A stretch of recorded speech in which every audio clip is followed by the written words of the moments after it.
Matt, I think you're going to deliver your own slides unless you tell me otherwise. No, we should be good to go on that basis. Amazing. I hope you've enjoyed I hope you enjoyed both Adam and Simon's chat, and yeah, looking forward to yours, Matt. Can't wait. Excellent, excellent. Right, let's just hit share. That's come up, yeah. Unless that's Excellent. Joe. Okay. That's Joe's sharing. Who knows? Let's see how we get on. Okay, welcome back, everybody. So we've got Matt Bull now. Fantastic. He's from Action Coach, and he's going to talk to us about grow yourself, grow your business. Over to you, Matt. Yeah, thanks, Sam. Absolute pleasure to be here. I think people as a genre in growing businesses has become more prevalent than ever in recent years. A lot of the talks today have already alluded to that, and I'm just going to build on the theme of people, but thinking more specifically about yourselves, the people on this as leaders, but also actually the people that you manage as well and the people that you come across. So I'm going to give you a few insights into some of the methodologies, I suppose, and principles that underpin high performance for business owners, both in startup, in scale up, and in exit, which is all the areas that we work on. So has my slide changed? Yeah, we're good to go. Excellent. So what's the single most important thing that makes a business successful? In the chat box, please. Sam will read them out as they come in. Action Coach, that's what I've just put on. Somebody who's successful. That successful business person that you know, what do you think the single most important thing is? Okay, people, we've got there, vision, leadership, mindset.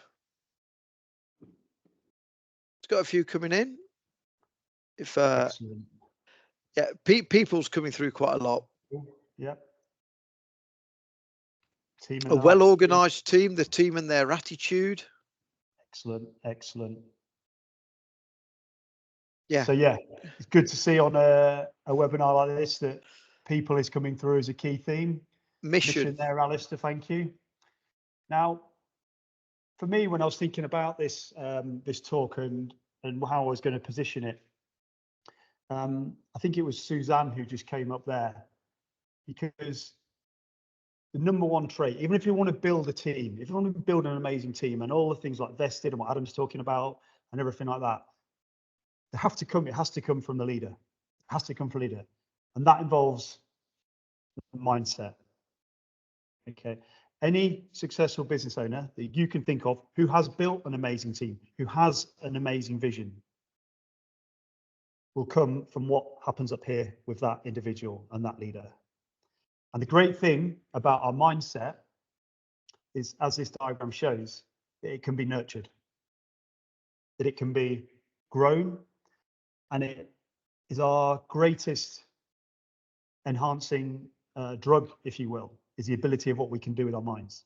Similarly, it can be one of the greatest debilitators for us as individuals and for us as business owners. So what I'm going to talk to you about today is how the understanding you have of your mind, of your brain, of how you operate and the makeup that you have of yourself can impact your ability to scale, to innovate, to exit your business. Excuse me. So before we get into it, who am I? Who am I to stand here talking about this? Very quick overview. I'm an accountant by training. I spent about 10 years doing restructuring and exit, working with business owners that were in a turnaround scenario. Then we'd either look to restructure them and sell them, or sometimes they'd go into an insolvency process. But I realized that actually, whilst doing the restructuring from a numbers perspective, actually what really got me going was the impact that what we were doing had on people, both from a negative and a positive perspective. And I've been on my own growth journey, spent a lot of time investing in myself, and decided to become a coach about 10 years ago now. And as Adam alluded to, I've been working with Action Coach now for 8 years and run the practice here in Loughborough in Leicestershire. And role primarily involves two things. Firstly is business education. So how to grow a business, whether that be from the planning, the finance, sales and marketing team systems, everything you'd expect to know from a business growth perspective, that's in my toolkit. But the second bit that we work on, and what makes the difference between us being a consultant and being a coach, is that we work with the individuals. And we work with the individuals on what's happening up here, because that is the greatest thing that holds business owners back. There is no difference between anybody on this call, between me, between you, Sam, between Adam, anyone on this call, and the successful people who you may think of. I can look at my bookshelf over there and you see the Richard Bransons, you can see the Bill Gates and everything like that. They are human beings the way that we are human beings. So I've got James Corden as I look over there, alongside Chris Bonington and Ranulph Fiennes. Well, there you go. So, that's an interesting combination, Sam. It doesn't surprise me. And Anton Deck. There we go. Once There you upon go. a time. There you go. We'll come on to the impact that the people you surround yourself with can have on you as we go through the slides. So we're all born as human beings. So what is the difference between these people and between us? What is it that stops us achieving everything that we want to achieve? So that's a passion of mine. It's on my part of my growth journey, is to understand more about myself, but also understand more about how the human brain works. We're going to explore that a little bit today. So this is a 3-hour webinar that I'm going to talk to you about in the next 15 minutes. So normally I deliver this in 3 hours and we go into depth. But what I want to do today is give you an overview of some principles that we use around high performance and high performance mindset. And if everybody on this call can just take away one key takeaway, that's my job done, and that'll be why I'm here today for you. So in life, if I was to walk out onto the street here now and pop down and say to anybody, or say to anybody on this call, what does a good life look like for you? What do you want to do this year? Or what are you doing at the weekend? Most people are really clear about what they want to have. Okay, so this is the generics of the basics of goal setting. We're human beings. We tend to be growth focused by the nature of who we are. So everybody is pretty good at saying what they want to have. The majority of people, the majority of business owners will be able to define what they need to do to get to what they want to have. So if I've got a sales target, I know I need to do that amount of lead generation to facilitate that amount of sales to deliver that amount of profit. So very binary, very do this, do that, input, output. But if it was as easy as that, we'd all be living the life of our dreams, whatever that might be. We'd all be on desert islands. I'd be in my villa in Ibiza. You'd be wherever you want to be, Sam. The people on this call would be. So if it was as simple as just identifying a goal and then doing what we needed to do to make it happen, life would be easy. But there's a differentiating factor. There's a differentiating factor between the people that do and the people that don't. And we say that that's the B. Because when we can become somebody different, when our behaviors shift, when our identity shifts, which we'll come on to, our ability and the impact of what we do is multiplied massively. And that enables us to achieve different results. So who you become as part of your business growth journey, that I assume most people on this are on, who you become, do not ignore that at the expense of just doing stuff. Because when we do stuff, what you will tend to find, and we see this a lot, that for business owners, I won't say 37.5 hours a week, because I know the reality of what it is, but there are a limited amount of hours in the week that you can actually do stuff. So you have to think, how can I become more effective at what I do? And that can only happen by becoming somebody different. So how do you become somebody different? Guess what? You have to know yourself so that you can grow yourself. I'll say that again. You have to know yourself. This does not say you have to know your business. You have to know about marketing. It says you have to know yourself so that you can grow yourself. Unless you have a basic level of awareness of who you are, what makes you great, what holds you back, you're potentially growing the wrong areas and focusing on the wrong areas. Because your business can't outgrow you. What that means is, if your mindset is I'm a 100 grand turnover business owner. I'm a £1 million turnover business owner. If you think like that, the business can't outgrow you. You have to grow in order for the business to grow up with you. We often see it many times. We see business owners, we call it over trading. They've got sole trader, employer, manager type mindsets with businesses that are far beyond what their mindset is. It will always level out. It will always level out. One of the key things we used to do in restructuring was deal with what we called over trading. Where people got busy, they took in the work. Yeah, I'm really busy, I'm great at what I do.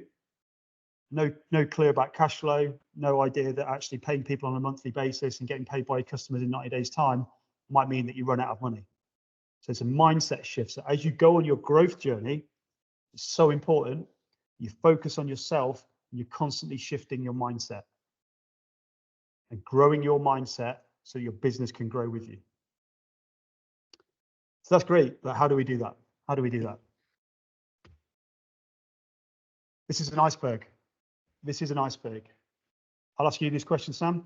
When you observe that image, what's the key thing, first thing that you observe in it?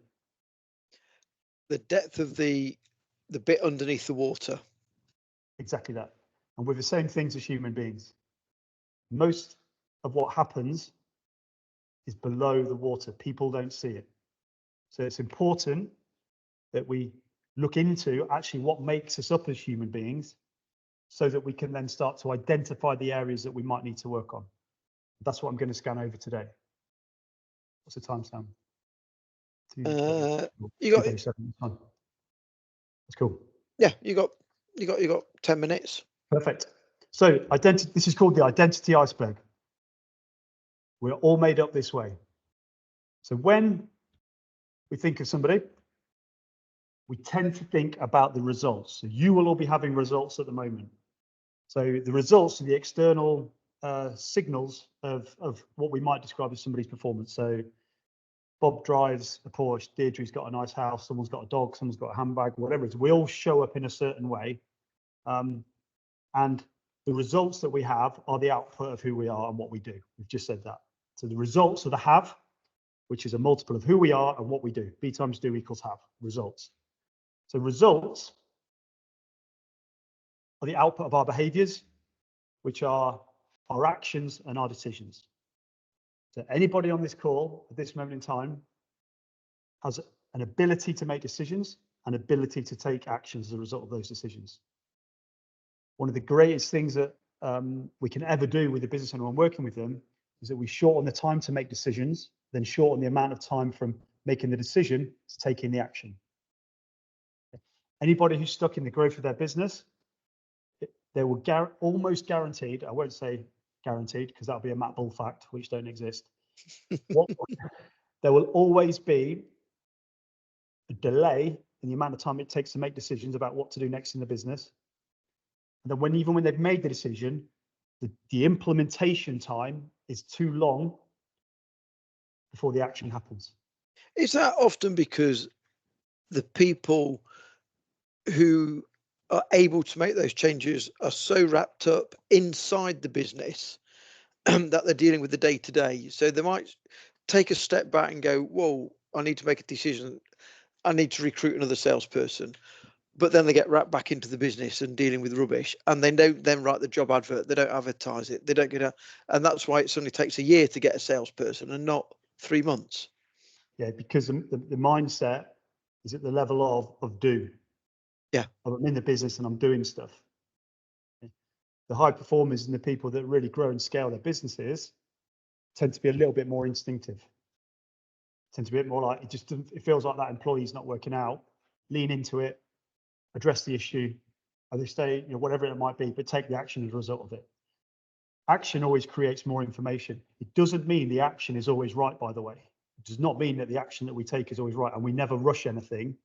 We don't hang around with stuff. We make decisions.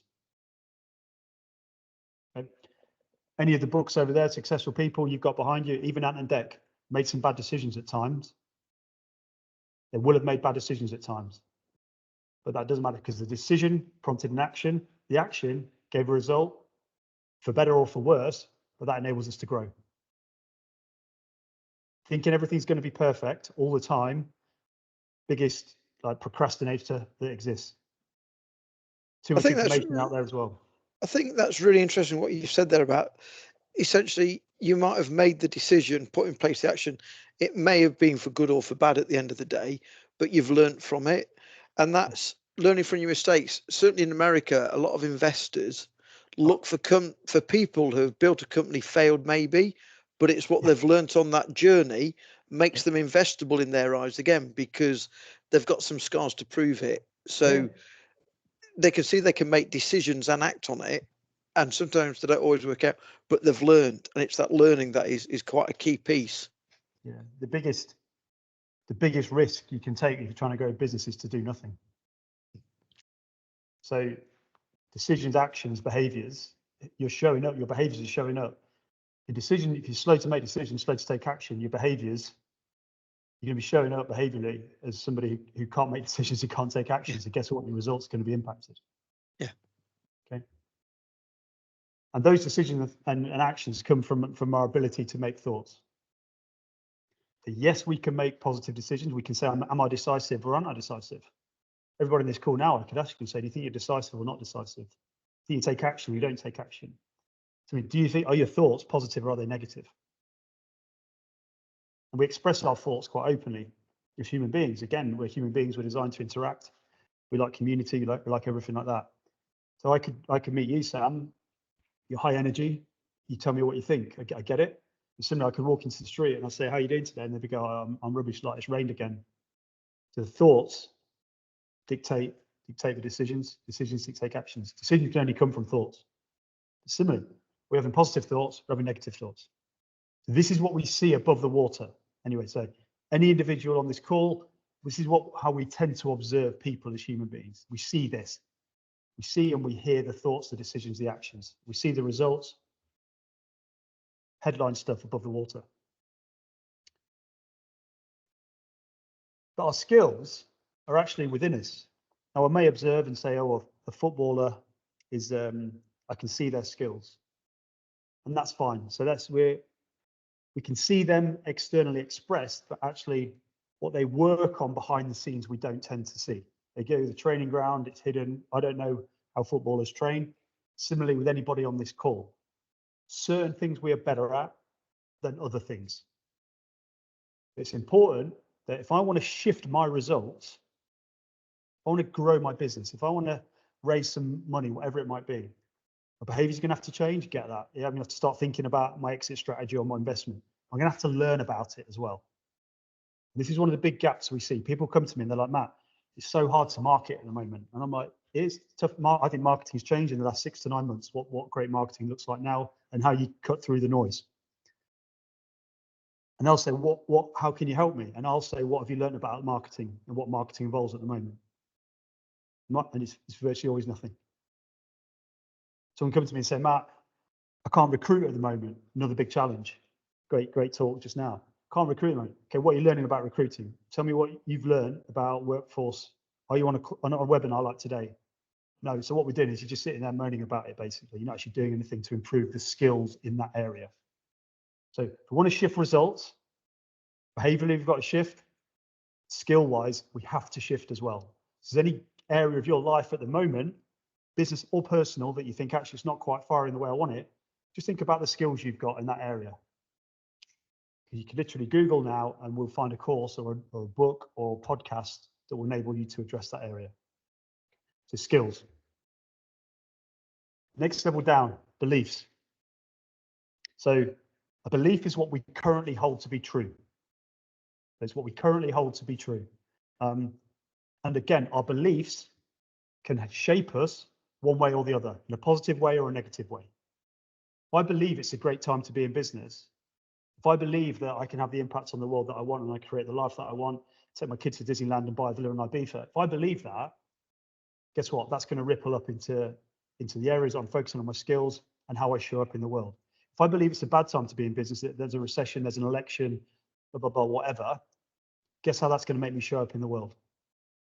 Above the water, you're seeing me with somebody who doesn't believe it's a good time to be in business. And you'll know people like this. They give it the talk, but you can tell deep down they don't believe it. We have to be aware of that. Sense check your own beliefs. Is now a great time to be in business or not? If you're thinking no, we can change your belief. You can change belief in an instant, Tony Robbins. But sense check what you believe to be true about where you're at and the journey that you're on. As we get deeper, we get into what I call our values. So what's important to us? So I know from my perspective, like family and health is the most important, is the most important thing to me. So if you observe me and how I show up, I've never done evening networking, for example, because I wanted to be around with my family and things like that. So who I am, at a deeper level, I don't believe that networking is a way for me to grow my business. So I'm focused on getting better at networking. So guess what? You don't see me networking because it aligns to my values. So each of you have things that are important to you. Again, people come to me and like, Matt, my business is going amazing, it's turning over 3 million quid, but I hate it. And this happens, by the way, for all the people thinking, oh, it's an amazing business size. A lot of people end up growing a business they don't like because weren't aware, they're not even aware of their values, or they've lost track of their values along the way, and they've created something that doesn't align with their values. So your values are so important. 2 reasons. Firstly, living a true life, knowing that you're not being a fraud to yourself. Secondly, as a leader, again, previous talk, knowing who you are as a leader and what's important to you. Authenticity is the most important thing. Your team, your customers, everybody will see straight through you if you start trying to pretend you're something that you're not. Okay. Final element, your identity. So who is Sam Stevens? Who is Matt Bull? What is the best version of me? If any of those areas are out of sync, my identity is not going to be living true to who I really am. And we all know when that's the case. We all know when that's the case. When people are living a life, trying to lead a business that we know is not true to them. If you're unsure actually who the best version of yourself is, if you're thinking maybe the business is becoming something that you don't want it to be, that you're living your life in a way that isn't congruent with either your beliefs, your values, really have a look at your identity. We all get to look in the mirror first thing in the morning when we brush our teeth, and we know, you will know if you're being true to yourself or not. And that might mean making a tough conversation with yourself, but the business can't outgrow you, remember. The business will find out if you are operating in a way that doesn't align with your identity. The best thing about an environment, best thing about an iceberg, just to wrap up here. The number one thing that shapes the iceberg is the environment around it, and is your environment. An environment is made up of 4 key areas, not just a physical environment. We understand the physical environment. We offer something now. The space you go in will shape who you are. How you structure your life. Are you getting up on time? Are you going to bed on time? How are you structuring your diary week to week? Are you getting exercise? Are you getting fresh air? Are you going around trees? You're spending time with people that add value to your life. That's your life structure. That's part of the people. The average of the 5 people you spend the most time with. Are they adding to you? They're shaping you positively or negatively? And the mind diet, that means what you put in here. If you read negative news all the time, guess what? That's going to shape who you are. That's going to shape your beliefs. It's going to shape what you think is important to you, what you focus on getting better at, and that's going to ultimately dictate how you show up in the world today. So the environment is one of the key differentiating factors that will determine the success that you have. If your environment isn't supporting you, it will shift your identity away from who you want to be, the best version of yourself. That'll mean you value the wrong things and you believe that the world is bad or that you can't achieve. You don't focus at all on upskilling, negative thoughts, crap decision making, not taking action. Guess what? That's how we're showing up in the world. So understanding yourself about this is so important as a business owner. And the guys who are making it happen, who are on the bookshelf or who you can observe, there'll be some on this call. I know some of them. No one's ever got this nailed. If anyone thinks they're 10 out of 10 all of this, happy to have a one-to-one coaching session. There's always area for improvement. But they will be aware of this and they will be operating aligned with these types of things. Okay? Because this is how we grow businesses. I said at the start, B, the ladder of wealth. All the people on this call looking to grow a business. The basics. So we'll go to the basics of growing a business. Mastery, your planning, your finances, marketing, systems. That's being a manager. Then get to higher level leadership, scaling of the team. Being an entrepreneur is about freedom at the top, multiple business streams, businesses working so you don't, without you in them. Adam alluded to that as well. So that you can have more life, because that's what I believe everybody should have as a business owner. Do not let your business become your life, let your business give you life. It's an asset, it should be a time generator, it should be an income generator. Too many people think they're an entrepreneur, they're stuck down at management, and they're just trying to do more, do more, do more. Unless you're at that top level and you've got freedom of time and freedom of money, we're not an entrepreneur. We're in the B. B is the focus. Identity iceberg, become the person that you want to be. Thank you. Well, that was amazing, Matt. That was, as you say, that was a 3-hour presentation crammed into 25 minutes. I think there is so much food for thought there, and I'm sure there's a lot of resonance with a lot of people. So as they consider, the results bit at the top with the actions, decisions, thoughts, okay, I can understand. But then digging down into the lower part of the iceberg around, skills, what have I got, what haven't I got, instead of moaning about it, go and find some information, improve yourself, your beliefs, the values, and then, what is the environment that I've set my life in, and what can I do about that to improve it, which then feeds into really, really interesting. I haven't got any questions in the chat, but I'm sure that's set a lot of people thinking. And at the end of the day, we will be sharing these slides, everybody, and you will get a chance to see that some of those that diagram with the iceberg and then the content in on it. And just, I think the message is reflect on that and then reach out to people about how you could improve on your journey as an entrepreneur. I think that's, all I want out of something like this is for people to ask themselves questions, really, which is, my job as a coach is to hold up the mirror sometimes. That's a model to enable people to look at themselves. If anyone lets a few things settle or comes off this and goes, well, what you said about that, find me on LinkedIn, email you, Sam, whatever. I'll always jump on a call like any of the presenters we'll hear today. We do what we do because we like helping people. That's why I do what I do. So if anyone's got anything that resonates, please do just jump out, reach out, and I'll do what I can to help. Amazing. Thank you so much, Matt. And no worries. People on the call, please take advantage of all the speakers on the workshop this afternoon. Reach out either through Joe Rudsky or myself, and we'll put you in touch, or as I say, LinkedIn with all the speakers anyway through LinkedIn, and reach them that way. Amazing, Matt. Thank you very much indeed. Absolutely. Next up, we've got Chris Hill from Vested.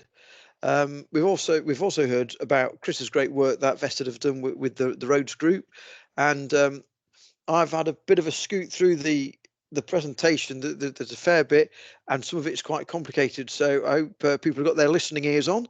This is absolutely invaluable information that Chris has got here about really engaging your staff and getting them bought into the business as such in every single sense of the word there.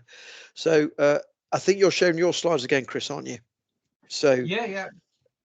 So we've got about half an hour here, Chris. So over to you, and I'll butt in as and when I think it's appropriate. Or I've got some good folks. Put some questions in the chat, please. Let's make this as interactive as we can. Yeah, no problem. First of all, Matt, that was great. Thanks for that. I'm not delighted that I get to follow that, but no, that was really, really good. And it's great to see, obviously we work with St James's Place, and Adam's used as, we partner with Action Coach, we partner with CFO Centre, and who are on after. I think Alistair's on after me. Yeah, Alistair's on later. Yeah, so we do work with a lot of people. But please ask if there's any questions, because as has been alluded to, it can get a little bit complex at times. But essentially, Vested, thanks for joining. I'm an equity consultant at Vested. So Vested, we're the UK's first and only regulated digital share scheme and equity management platform. So we're a digital platform for setting up share schemes and managing all of your equity and taking on investment and everything like that. But as the other speakers have mentioned as well, equity can change the game because, the Great Resignation. People are looking for different things. So, there's currently 908,000 job vacancies in the UK. 66 of UK businesses are struggling to recruit employees with the skills that they need. As Simon was talking about earlier on, with remote and hybrid working now, you're not competing with people in the same city. You're competing with people all over the world to take on employees. I'm vested in a fully remote company. I sit in, despite my accent, in the middle of Yorkshire. But I've got people all over the country and all over the world. And we use equity to do it because it's about recruitment, it's about retention, and then ultimately it's about reward. So 70% of UK workers are planning on finding a new job. You know, recruitment's not cheap. So how are you going to recruit those people and then retain them afterwards? And equity is an increasingly popular way to do so. You know, increasingly graduates these days are looking for share schemes and things because that's in their values. That's what they believe, that they should have a stake in the company, a skin in the game, a share of the business. So if someone even owns a fraction of equity, they're more motivated to. So, you know, you may not know this answer at all. So John Lewis Partnership is kind of owned by the staff, isn't it, as for want of a better term? Do they have a higher staff retention and a less churn than a lot of other high street kind of departmenty stores? I don't know, and I don't know. Yeah, we do. I mean, they use an employee trust, which is one way to do things. But the employee trust can pay out a little bit of dividends to everyone. But you know, there's more and more people join. You know, I'll go through in a little bit different types of things that you can do. And there's some incredibly tax efficient things, not just for the business, not just for the employee, but for the business as well. So the business can get some tax benefits. I mean, Adam talked at the start about starting with the end in mind. Now, you are business owners, scaling your business. You're the only people who know what you would accept. So, you know, what is a fair and equitable share for the employees? If you're going to sell for £10 million, and you give 10% of the business to your employees, you get £9 million and they get £1 million. You know, is that worth it for the sort of hard work and experience? And also, people use equity as a way to sort of subsidise salary. If you need that red hot engineer to come in and do something in the business, and their market value is £100,000 a year, and you can't afford that, how are you going to get them in the business? You pay them £75,000, £80,000 a year and give them a stake in the business. It's called sweat equity. It's one of the most common things that you see out there. So it's about aligning the team, boosting performance. And because they've got a stake in the business, the better the business does, the more it's worth to them. So people make incremental decisions every day, thousands of them. That's just giving people that little bit of extra motivation to make those incremental decisions in the business's favour. It's not just about the income, it's about keeping the cost down, because in their head, I own a stake of this business. The better the business does, the more my options, shares, my equity is worth. So it's really just, you know, as I say, the three main reasons: to recruit, to attract people, to retain those key people, and to reward them at the end when you get to that exit, if you are looking at an exit. If you're not looking at an exit, then, you know, they can build up their stake over time, and, you know, they feel that ownership in the business. So equity is massively powerful and so popular in recruitment. I mean, to give you an idea, one of the most popular sectors we deal with are recruitment companies, because they're aware of how powerful it is. And with recruitment companies, it's all about keeping the people, because they're the people with the contacts. So they're using equity to do that. So we'll sort of go through a couple of things. So share schemes, there's a variety of different share and option schemes. And I say, please ask any questions, because otherwise I'll go off on a tangent. So you've got cash investment. So I'm sure most of you are aware of this. You get preference shares and ordinary shares. We're talking about non-cash investment. So ways to sort of incentivize your employees: growth shares, EMI options, unapproved options, CSOP. So we'll go through those in a little bit of detail here. So EMI options. EMI is the most popular thing in the UK. It is the British government approved scheme. So there's tax benefits not only for the employee, but for the business. So it's got an enterprise management incentive. So to be eligible, you've got to be a UK company, you've got to have less than 250 staff, you've got to have less than £30 million in assets, you cannot be owned by another company. Certain industries aren't allowed to do it: bankers, lawyers, shipbuilders, farmers, property developers. It's quite a strange list, but most people do qualify. And if you don't, that's when you look at some of the other different schemes. So to be eligible, the employee must be either full-time, 25 hours a week, or they must devote 75% of their total weekly working time to the company. They can't own more than 30%, and they must hold their equity for at least 24 months to get the tax breaks. So there's the retention right there. They've got to stay for at least 2 years. Plus you can put other conditions on there. Now, the reduced capital gains tax rate is they would qualify for business asset disposal rules. So when the company exits, they're only going to pay 10% capital gains tax on the first £1 million. So it is the most tax efficient thing you can do as a reward for your employees. So before you get EMI, you've got to agree the value of the company with HMRC.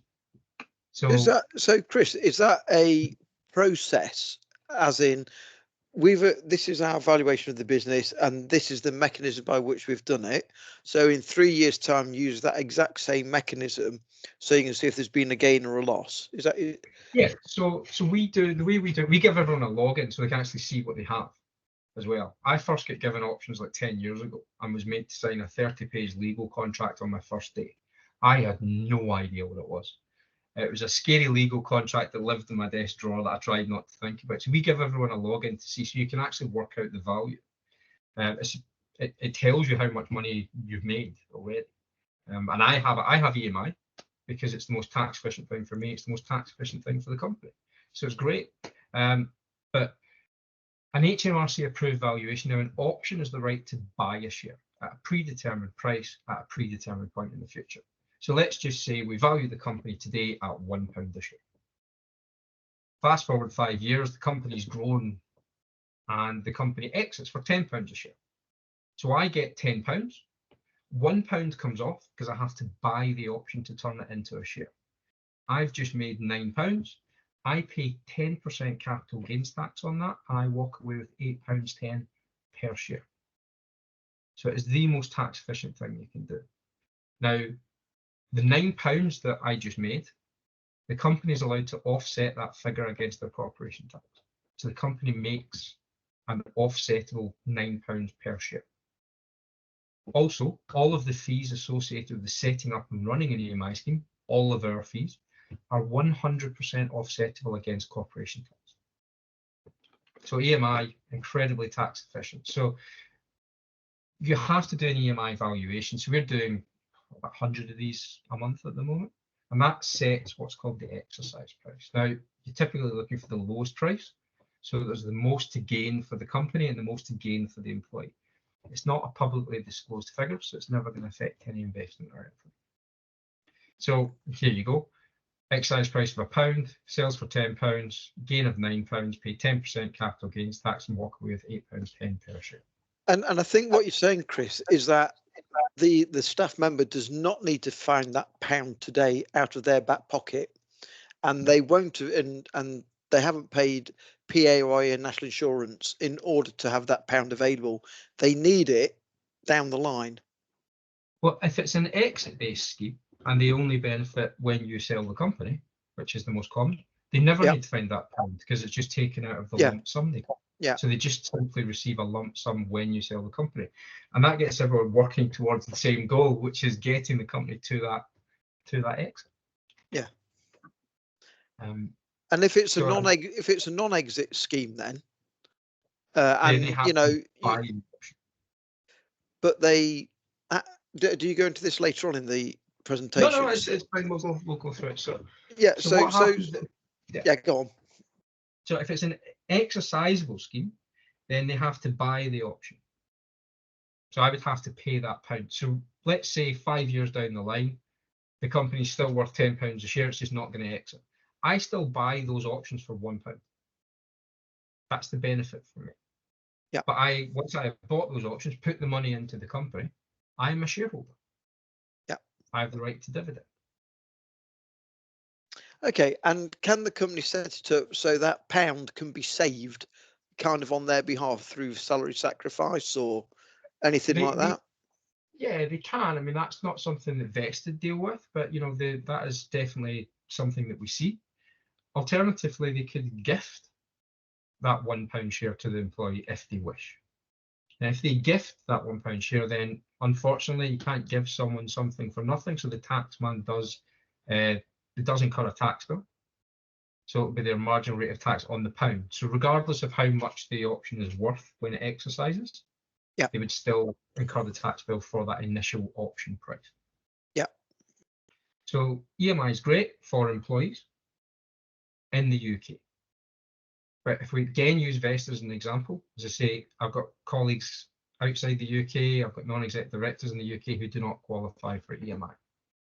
So unapproved options are simply options where it's not the British government approved scheme, therefore they do not get the tax breaks. Okay, so if they're in the UK, unapproved options pay their marginal rate of tax. If they're outside the UK, they will simply pay their local tax consequence.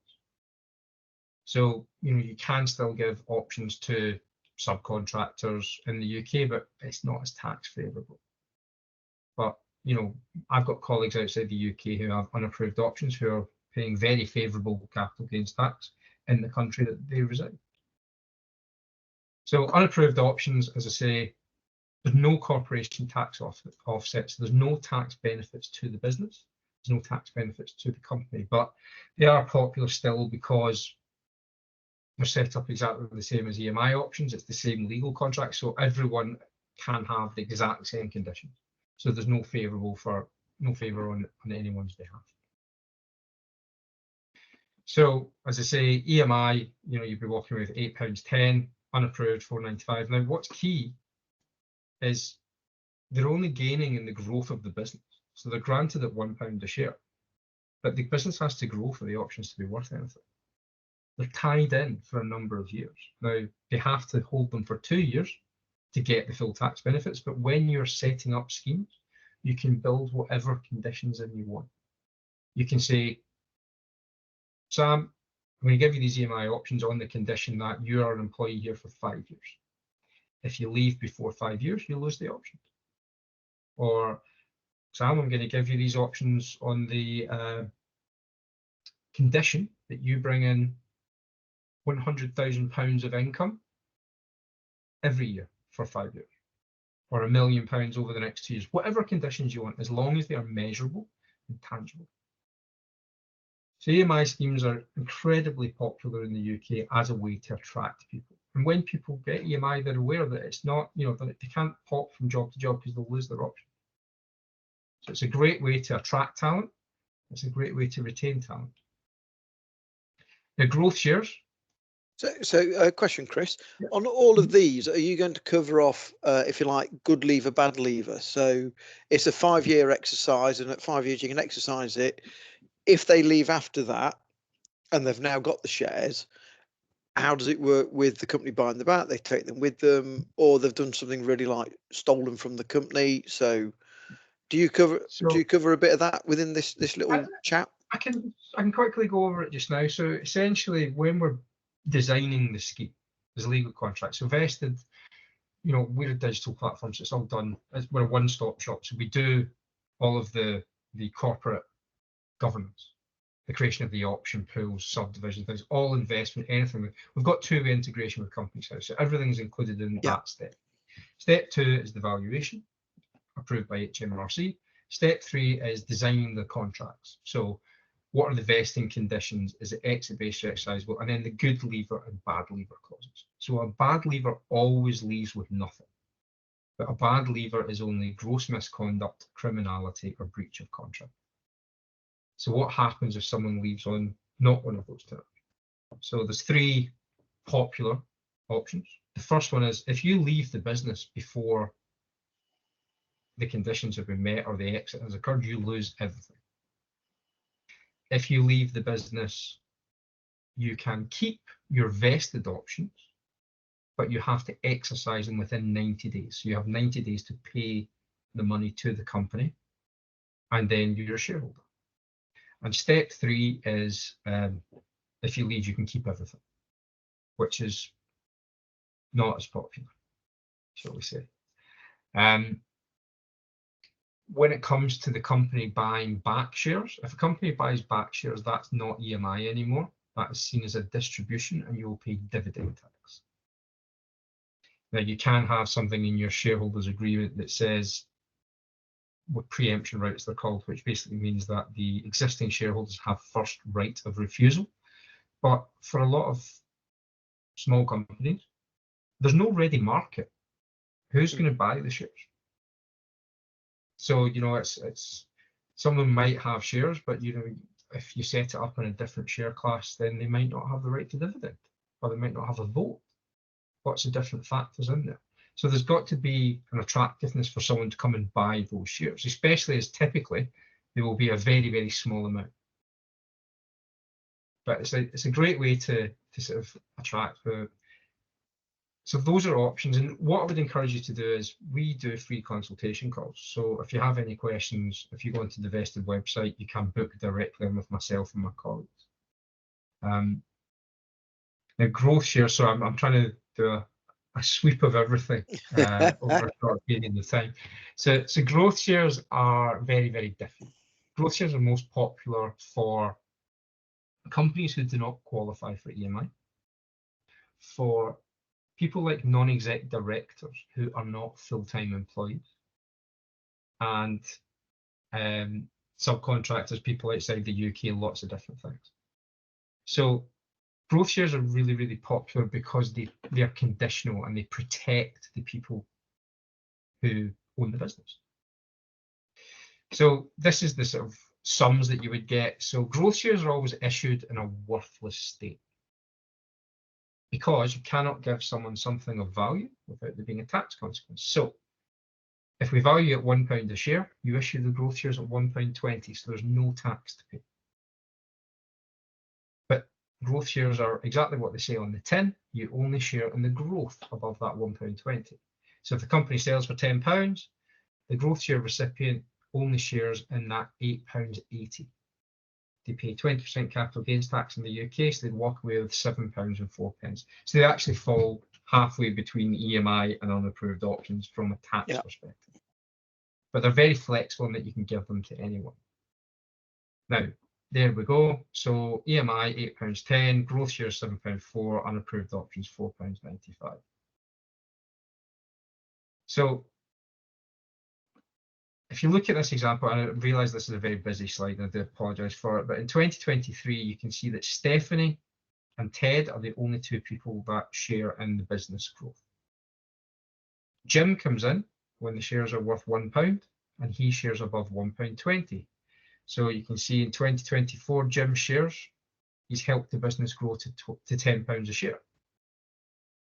So Jim is sharing between £1.20 and £10. Or everything above £1.20.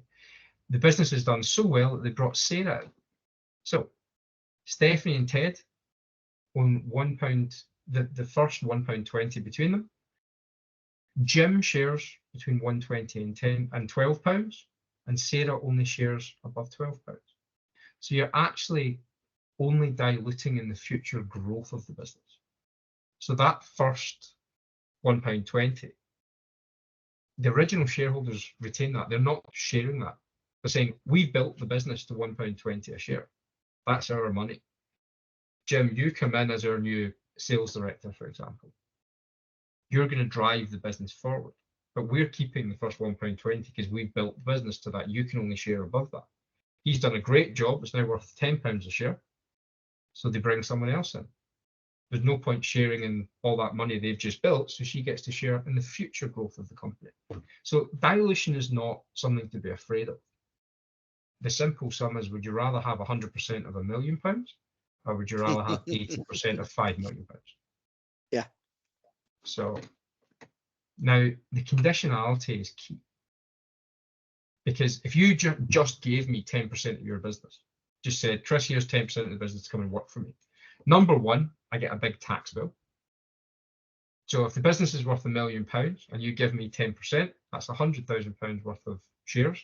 So the very first thing that happens is HMRC sends me a £45,000 tax bill for immediate payment because you've just given me 100 grand. So that's something typically you want to avoid. And the second thing is, I now own 10% of your business. I've only worked for you for a day. I'm not going to bother coming back anymore because I own 10%. So there's no protection against that. So you issue growth shares conditionally.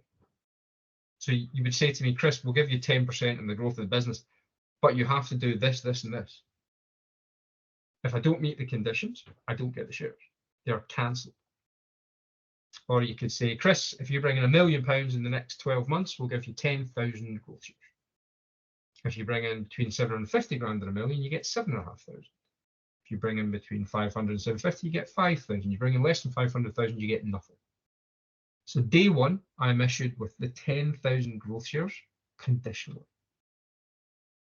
After the year, I bring in, let's say, £800,000. So of my 10,000 conditional growth shares, 2,500 are cancelled because I've not met the condition, and I get 7,500 released to meet on the condition. So it's a very simple way to do it, and it protects me, because if I meet all the conditions, I get my growth shares. But it protects the business owner, because if I don't do what I've said I'm going to do, I lose them. So a really, really powerful way to incentivize and sort of persuade people to help the business grow. Because again, if the business doesn't grow, the growth shares are worthless. Yeah. So got 2 or 3 minutes. Two or three minutes. Yeah. No problem. So this is just what I'm saying. So basically, we hold the shares essentially in something called digital escrow. If I deliver, I get my shares out of escrow. If I don't, the shares are deferred and cancelled. And when they get their growth shares, Chris, because they've made their target, because they've been part of they've earned them, so there's no tax to pay when they get given them. Mm-hmm. Yeah. Yeah. So because they're issued in a worthless state, so they're only going to share above £1.20. Yeah. So there's no tax to pay upon issue, and the only tax you would pay is when you sell them. Yeah. So it's just about making it simple. We'll just come to the end. So in the old days, we've been going 8.5 years now. We were the first people to start doing it, and we were going to be something very, very different when we started. And what happened was, we're still led by our founder, Ifti. When Ifti started the business, he found it so difficult to set up this equity share. We actually pivoted and changed what we were going to do, and this is now what we do. And it's about making it simple and easy and affordable. Now we have, thousands of people on the platform. You can incorporate on the platform because we're FCA accredited with two-way integration with companies' house. So we've got probably someone on the platform who's less than an hour old. And at the other end of the scale, we've got PLCs, and we're looking after their share schemes for them. So there's never a wrong size to start looking at. And does your platform also do things like keep the cap table bang up to date, and the confirmation statement? So hence a lot of the stuff that you need to put into a data room for an investor, you guys have already got sorted out, ready to go. And I'm sure in our first talk, we talked last month, we did talk about making sure you got all your ducks in a row ready for an investor. And your platform actually allows a lot of that to happen, or a chunk of that to happen. Yeah, so we have, with the two-way integration with Companies House, you've got live digital cap table management. We have data rooms that you can use, which are included. When your confirmation statement's due, the platform emails you to tell you it's due. Is this still correct? You click yes on that button. That's your confirmation statement filed for the year. If you take on investment, you can issue all the shares via the platform. We took on a raise last summer. The money hit the bank at 10 o'clock in the morning. By 10:15, all of our new shareholders had a digital login to the platform to see what they have, because you can do all your shareholder communications on the platform. They all had a digital share certificate that had been created by the platform. And the platform had already written and filed all the SHO1s at Companies House. It's all a managed process. So it's all very, very easy and simple to use. Now, as I mentioned earlier, we give everyone a login. You can use our, investor documents. If you're taking on investment, you can use all of that. So this is all, this is what we do. You can apply for your SAIS, EIS Advanced Assurance. So I would encourage anyone that's got anything that I've talked about has perked an interest. Just book a free consultation call. Just have a chat with us. It's a one-on-one call. We can talk about your specific circumstances. If a lot of what we do a lot of webinars, we do a lot of partners, as I mentioned, with the CFO Centre and Action Coach and things. And a lot of what we do is an education piece. But I think I'm out of time, so I'll be quiet now. Amazing, Chris. I always find your talk fascinating because I know so many companies, want to recruit the best people, think about EMI, but they've then got a group structure for some obscure reason. So what are the other options? And finding somebody who's set up to take them through a journey. But for me, it's the platform as well, that it's all managed, it's transparent. You guys obviously know your onions inside out with the growth shares, with EMI schemes, unadopted schemes, all the rest of it. I can see why you're a very busy man. And as I say, anybody on the call, if you're thinking of going down this route, or even just to make sure you've got everything in place as you get going, talk to Vested. Amazing. Thank you very much indeed. Again, somebody said that. Thank you. Very, very informative from Kevin. So, yeah, absolutely awesome. Chris, thank you very much indeed. Folks, we're just going to take what time is it? 21 past, a 9-minute break. We've got two fantastic speakers coming up. We've got Rhys Wyborn from Shakespeare Martineau talking about contracts, making sure all the paperwork is in place to make sure you do the right thing by legislation and when you employ people. And then really super important is the role of the non-exec director and really what value that can bring to your business and why it's a really well worth consideration to you bolster your team by that mechanism. So we're going to be back on for 3:30. So just 8 minutes. I keep talking, so it'll be down to 5 in no time. But yeah, back at 3:30, please. Look forward to talking to you all then. Cheers now.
Hello, good afternoon again. 3:30, the final session coming up. We've got two amazing talks. We've got Shakespeare Martineau talking about the practicality of employment contracts and stuff with Reese. This is a fascinating half hour. And then after that, to finish off, we've got the CFO Centre, which is the role of the non-exec director with Ali Book. Two fascinating talks. I've been through the slides. Really looking forward to this. Reese, are you ready to rock and roll? Already, Sam, yeah. Now, I think Joe, I imagine that Joe will be running your slides, but I'll be sat here because I think that's her running them now. Over to you, Reese. Perfect. Thanks, Sam. So yeah, afternoon, everybody.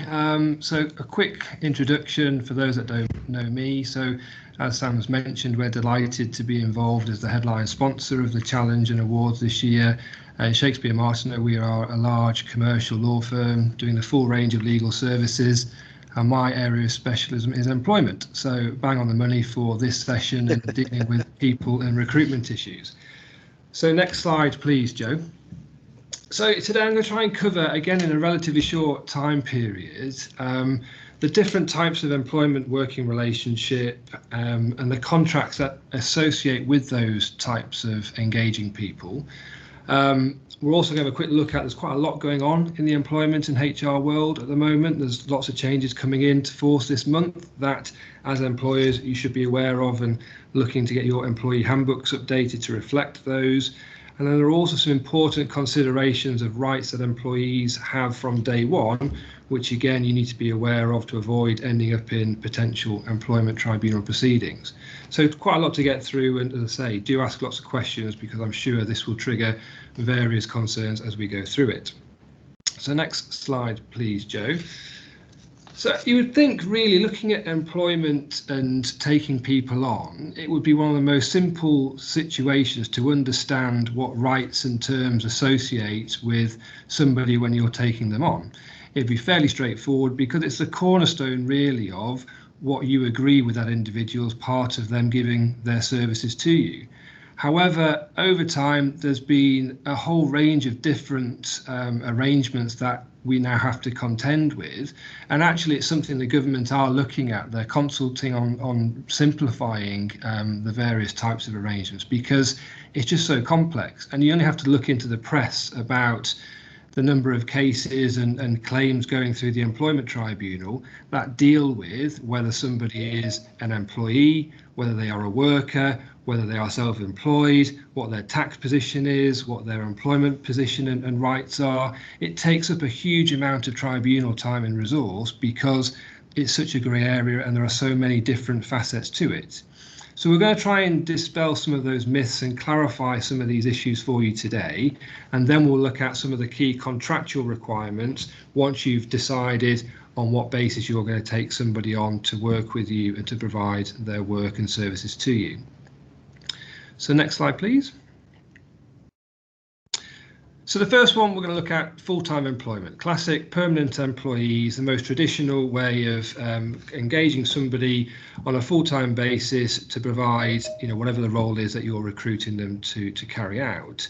The key thing for employees, and the reason why getting the status position correct, is that employees will be like your gold standard. They have the most amounts of rights and protections that come from being an employee and having employment status. So things like unfair dismissal protection after 2 years. So once you've had somebody with you for 2 years, if you don't go through a process to end their employment fairly, they will have a right to sue you for unfair dismissal. Workers, self-employed contractors don't have that protection. Redundancy rights, again, rights to redundancy payment after 2 years. These are all rights that are preserved for the sort of gold standard, your fully fledged employees, if you like. It's important that you issue an employment contract to your employees, and we'll come on to what that should include shortly. And a key change just to highlight is it used to be you had a couple of months grace before you could issue your employment contract. Often you'd go through the recruitment process issue the offer letter, get that accepted, and then once they've started, you'd have that kind of couple of months before you sign the contract and get them recorded onto the system. That's all changed in view of some rules that came in a couple of years ago, where now that has to be done from day one. So you've got to make sure you're getting those contracts issued and signed with effect from the very beginning of somebody's employment. And Reece, is the contract made up of, if you like, the contract and maybe the staff handbook and the such and such policy?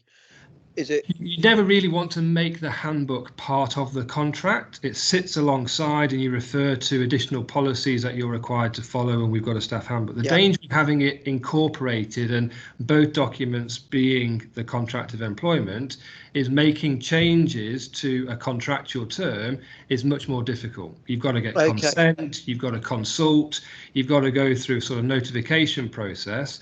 So if you're changing, and we'll come on to some of the things that I say are coming in this month, which really are updates to policy and procedural matters, you don't want to be having to go through a consultation and a seeking consent process, which you would have to if that was part of the contract. So definitely have a handbook. I'm not saying you shouldn't have one, but don't have that incorporated as part of the employment contract. Okay. Okay. So next slide, please, Joe. So alongside your full-time, classic permanent employees, you'll also have part-time employees. So they'll work on a similar contract. Their terms will be set out, and they'll work either a reduced number of hours or a reduced number of days.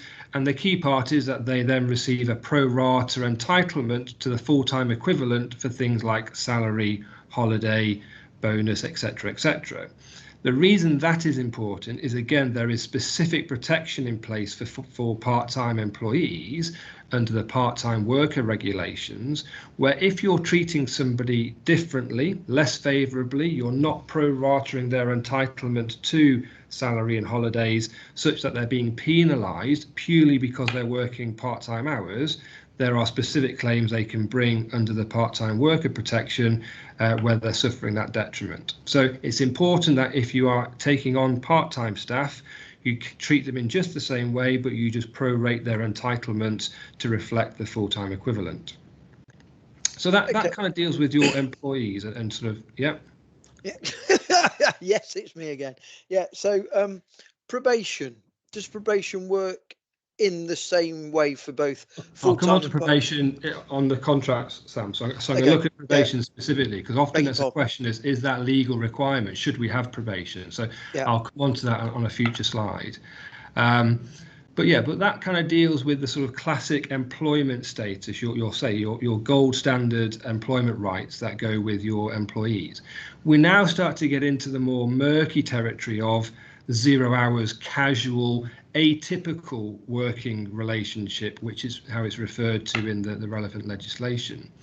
And we're getting into things like, as I say, 0 hours and casual engagement. And that can be either an employment relationship where they will still accrue service if they're with you over a, say, 2-year period. They will still have those rights to bring unfair dismissal protection. So you can still have casual and 0 hours individuals working under an employment contract, and the wording of the contract will reflect that.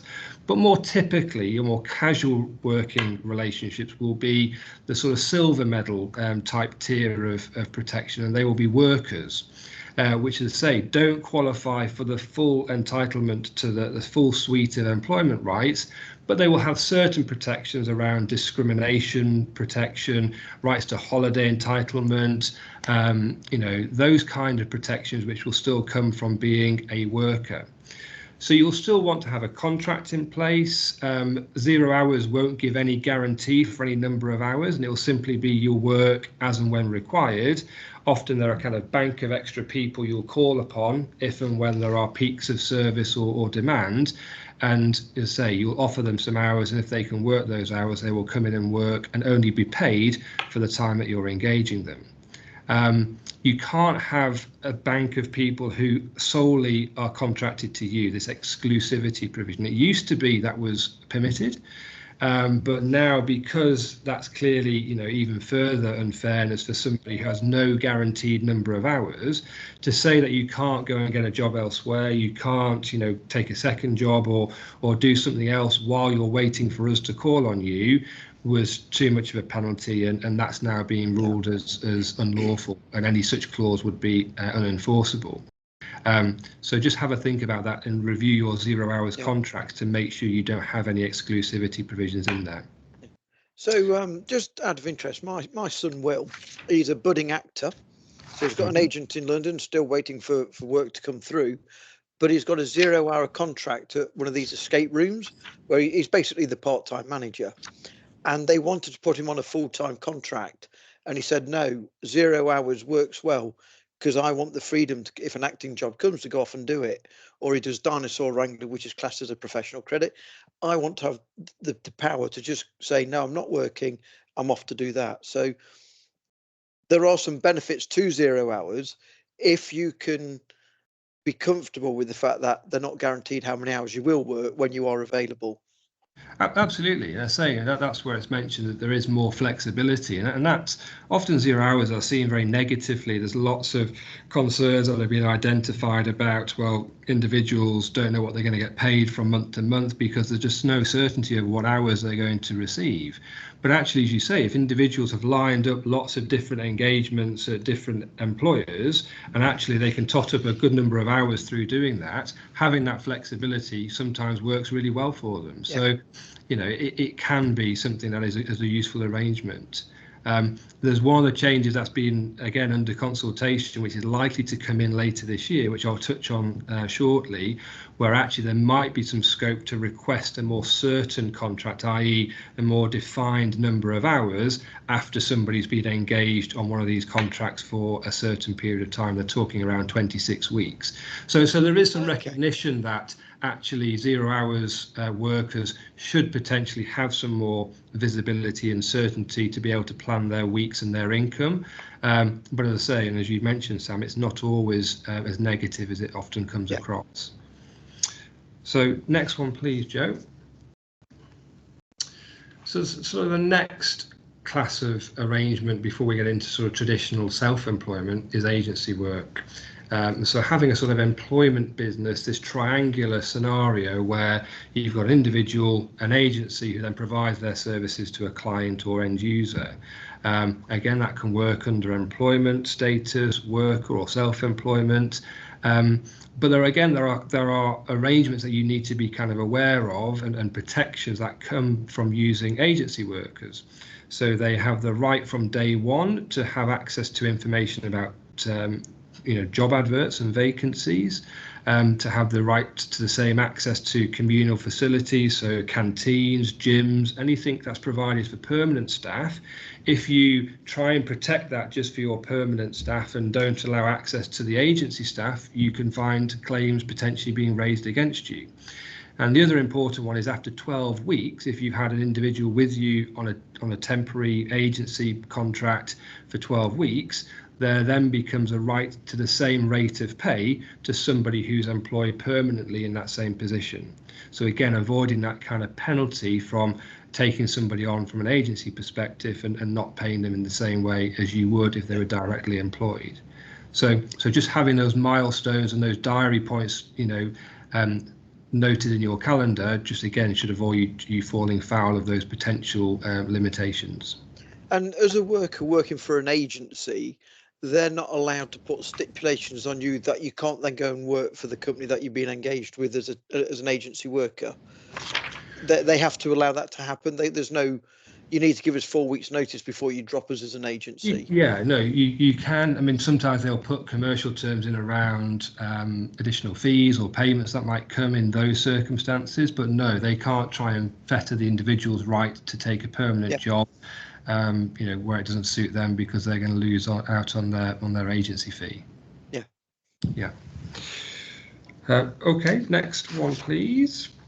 So the final class of employment before we look at the contracts and the paperwork is, to say, self-employment. And This often creates all sorts of concerns, particularly with the big kind of buzzword around IR35, which again I'll touch on in a bit more detail shortly. But it can be used to take on individuals on a project basis, on a consultancy basis, where they're going to come in and do a particular project. They've got control over bringing their own equipment, how the job's done, where it's delivered. That there's a much reduced amount of control on the part of the company in terms of how those services are provided, because always remember that control, stipulating how something must be done, putting restrictions in place on what can and can't be done when that project comes to an end, they are all indicators and markers of employment.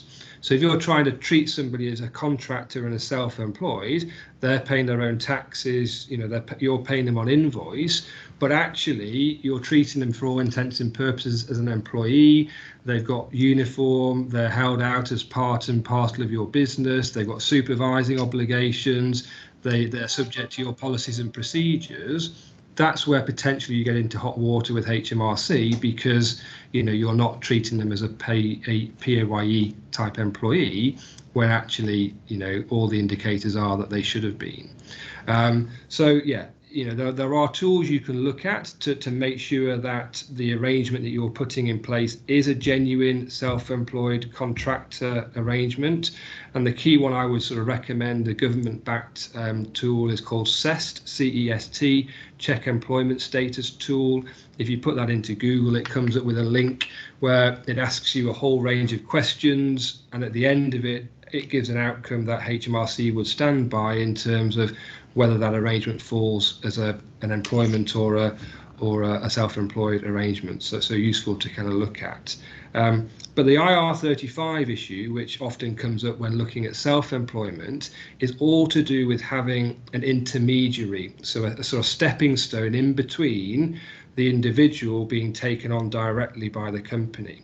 So where you just contract with Sam, for example, to provide a consultancy, and there's no Sam Stevens Limited intermediary company providing Sam to deliver those services, that's not an IR35 issue. There are still the same tax questions to look at to make sure you're not disguising this as a sort of self-employment arrangement when it should be employment and put through PAYE. But where there is an intermediary, so Sam Stevens Limited, providing the individual to deliver services, that's where you get into potential IR35 issues. And I'll come on to shortly what changed a couple of years ago for medium and larger companies in the private sector around whose responsibility it is to do those checks. I was going to ask that very question, but I'll save it. We'll come on to that shortly. So next one, please, Joe. So that sort of gives a very quick overview of the types of relationship. Now we're going to look at the contracts and the documents themselves. So contracts of employment clearly sets out all the key terms.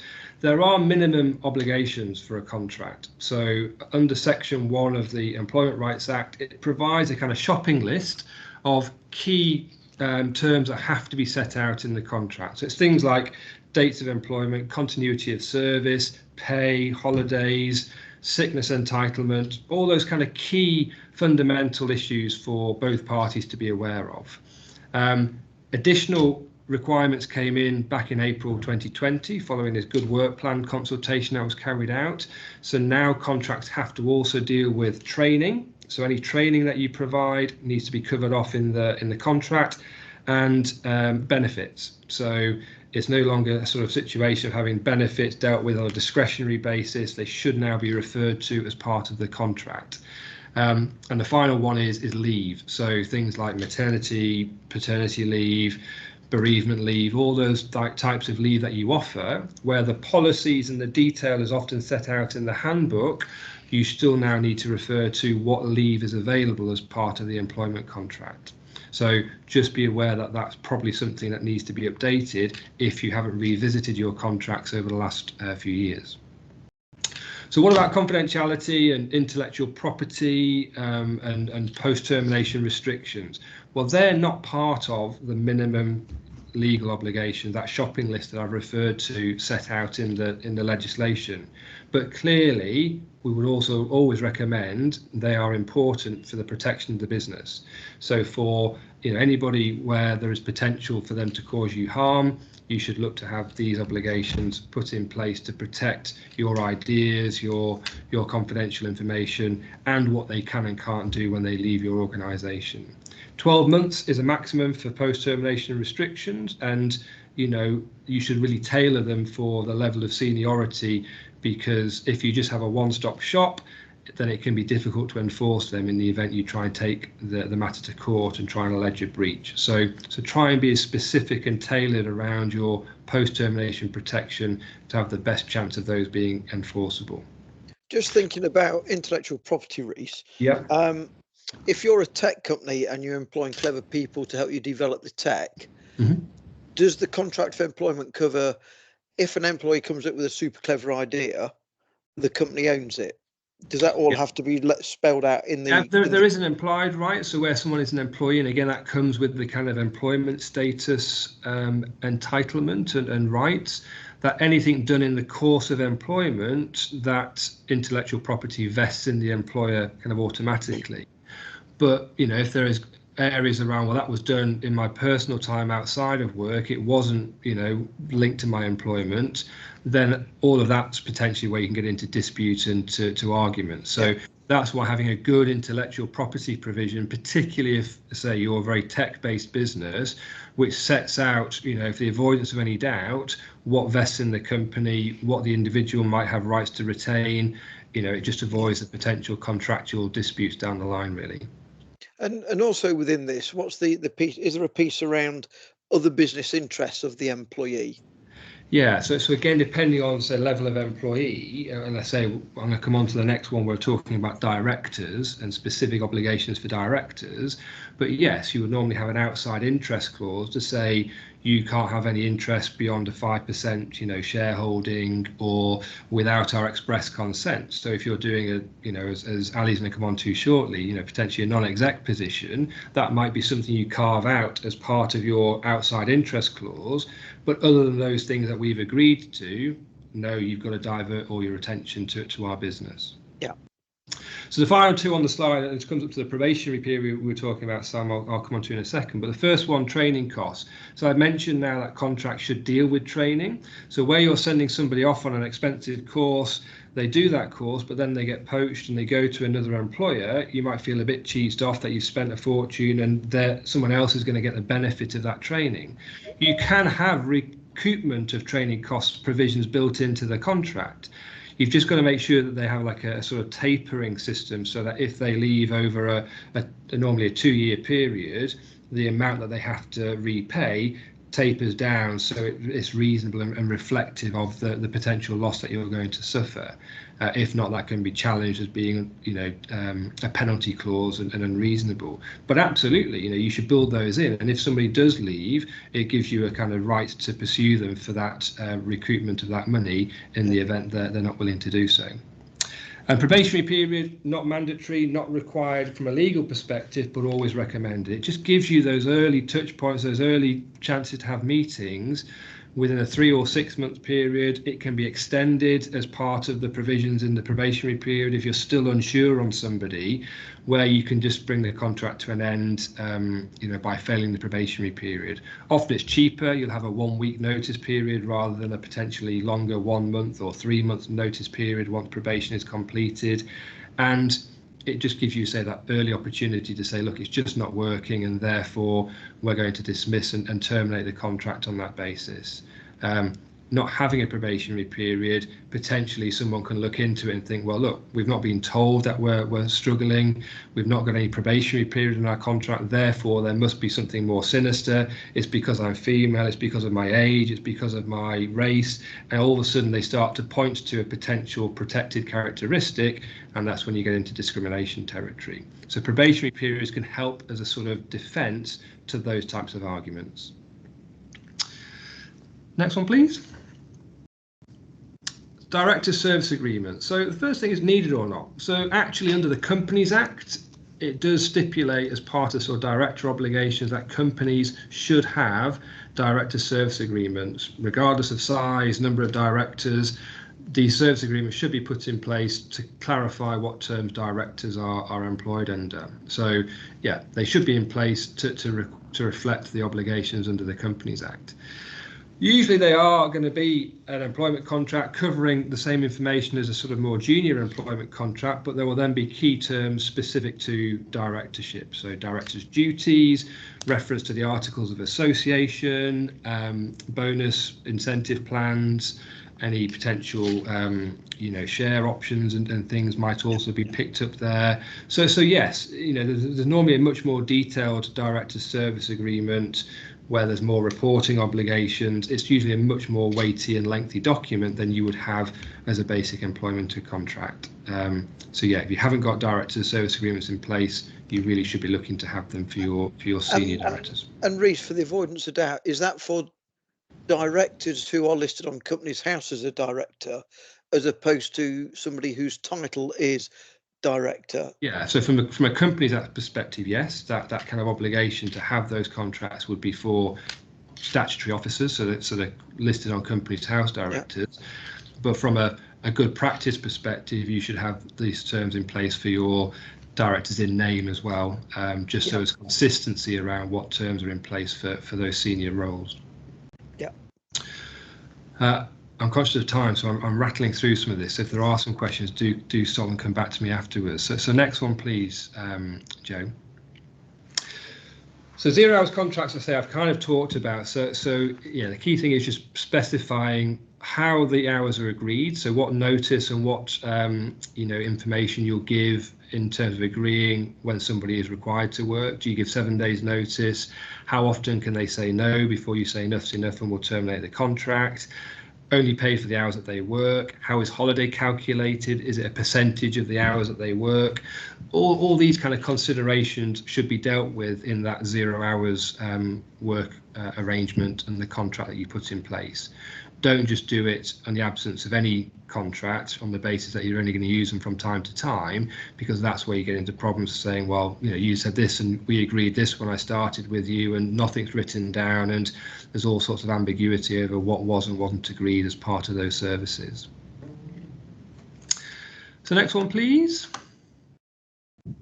Yeah, so self-employment, as I say, the key thing really we talked about is the sort of IR35. So look at how someone's being engaged. If there's a personal service company, the rules that changed 2 or 3 years ago were that now it was always the sort of requirement that the individual satisfy themselves that they are outside of IR35 and therefore can continue to pay tax in the way that they do, through invoice and personally then accounting for it.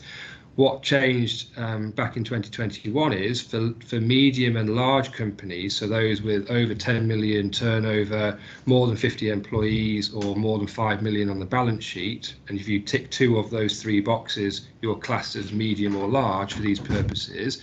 That obligation shifted, so it's the company who now has the obligation to do that check and to satisfy themselves that it's outside of IR35.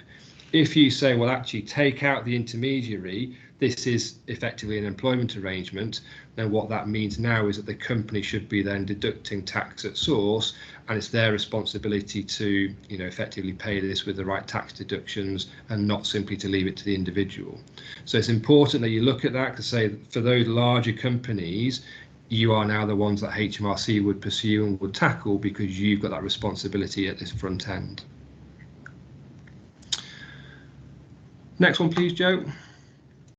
So, yeah, changes. So there's a lot going on, as I've mentioned. The key changes coming in April. So we've now got carers leave, so a right to 1 week unpaid leave if somebody's been providing care to a dependent. So that now is a new right. Whether or not it's going to do a great deal, what someone can do with an extra week's unpaid leave, remains to be seen. But it has passed and it is now in force. So that's come in from the 6th of April. Redundancy protection, so ladies going off maternity leave, it used to be that they only had additional protection around alternative vacancies up until the point they came back to work. That's now been extended, so it's 18 months from the time they go off, so there'll be an extra period of protection when they come back, which will make it more difficult when making redundancies. And also when they notify you of their pregnancy, this additional right to protection will apply from the moment you're notified of their pregnancy.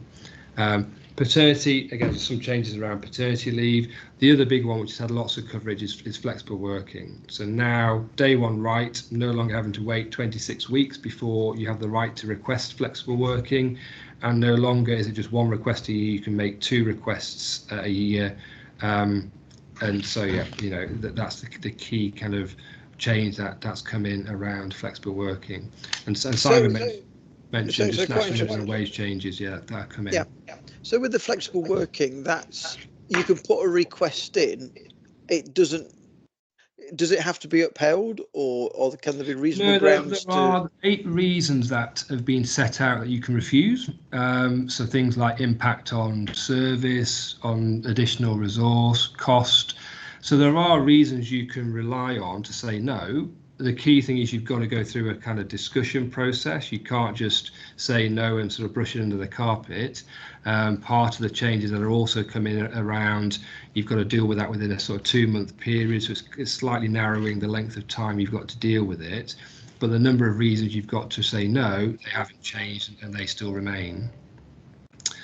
And then what's potentially coming in October, so some further changes later in the year, more protection around sexual harassment in the workplace. So there's tougher rules. Employers have to tackle this. They have to have diversity and equality policies in place and train on them. Just having the policies won't be enough, because if you then suffer a claim, somebody alleges they've suffered harassment in the workplace and you haven't done enough to tackle that, then what's coming in from October is there'll be a penalty of extra 25% on compensation awarded because of your failure to try and stamp that out in the workplace.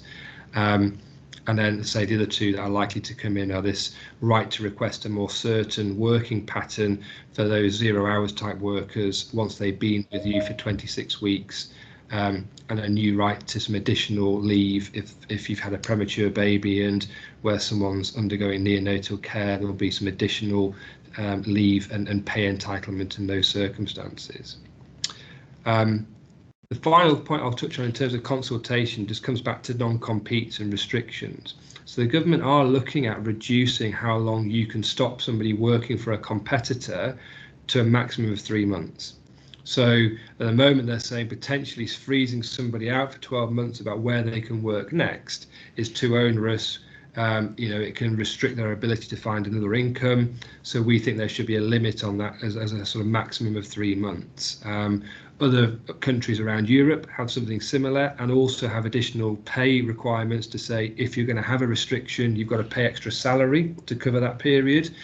The consultation has said we're not going to go that far, but I think it's likely that we will end up with a cap on the maximum amount of time we can have a non-compete for. So that's interesting and remains to be seen. So I've got a question on that, Reese. So if as a director I sell my business, can the person buying it put on me a clause where I can't ever go and do grant funding again because I've sold them my business, or will that piece then limit that to 3 months and then I can go and set up another company? This is all about in the employment contract where you've got much less bargaining power because you want the job, the employer, the one are calling all the shops. So this is all about limiting it from an employment perspective.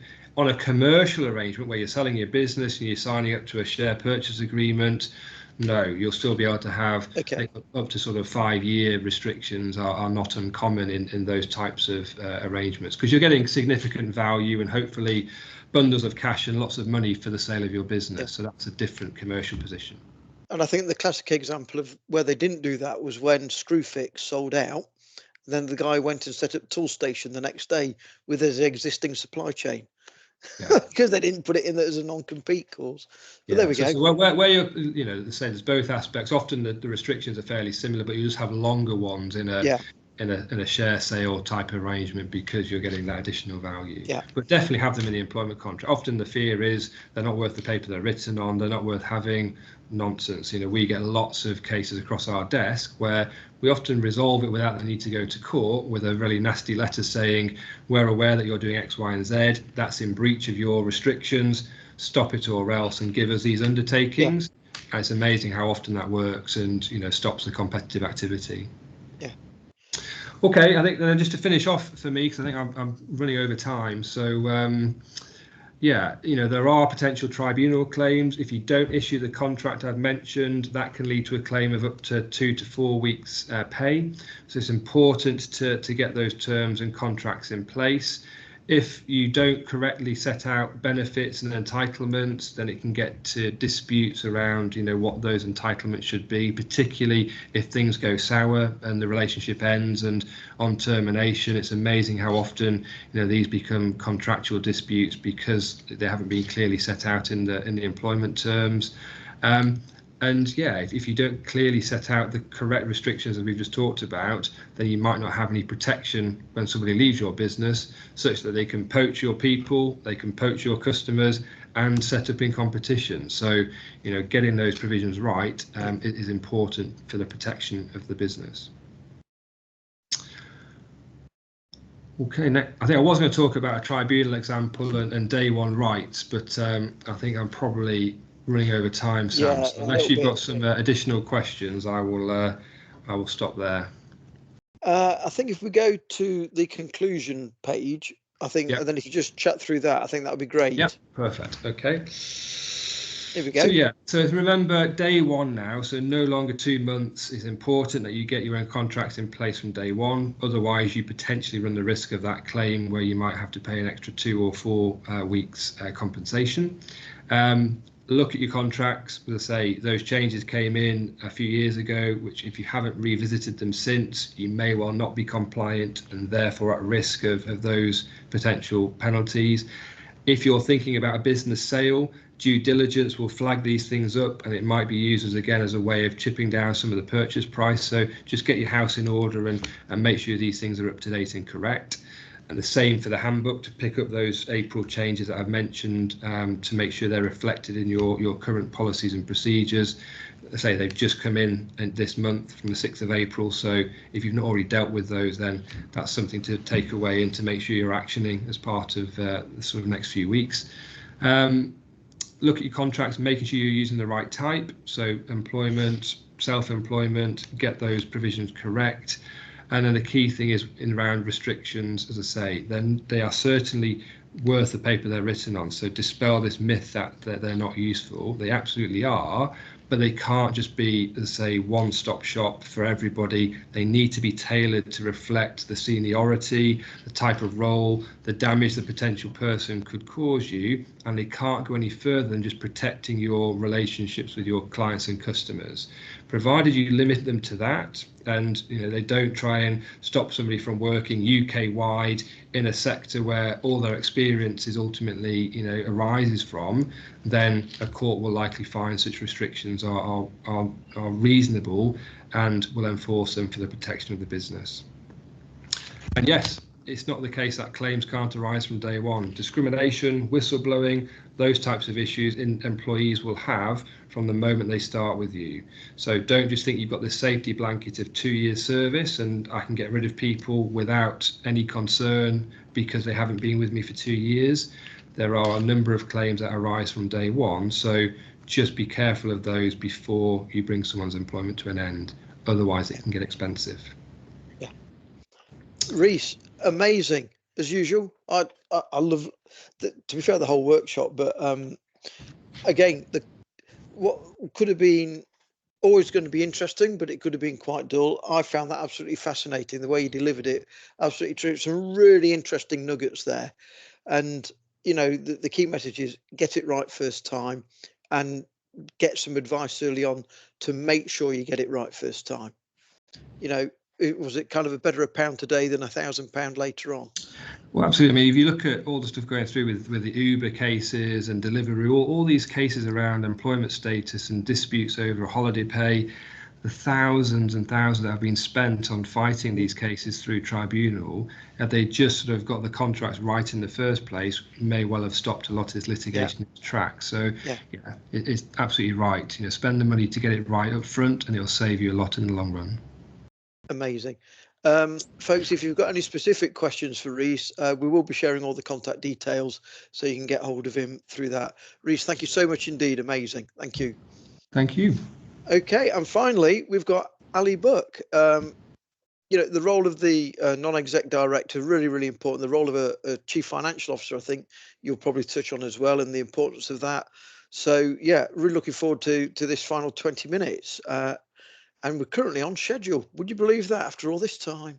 So, Ali, last but by no means the least. So Joe's going to do your slides, yeah?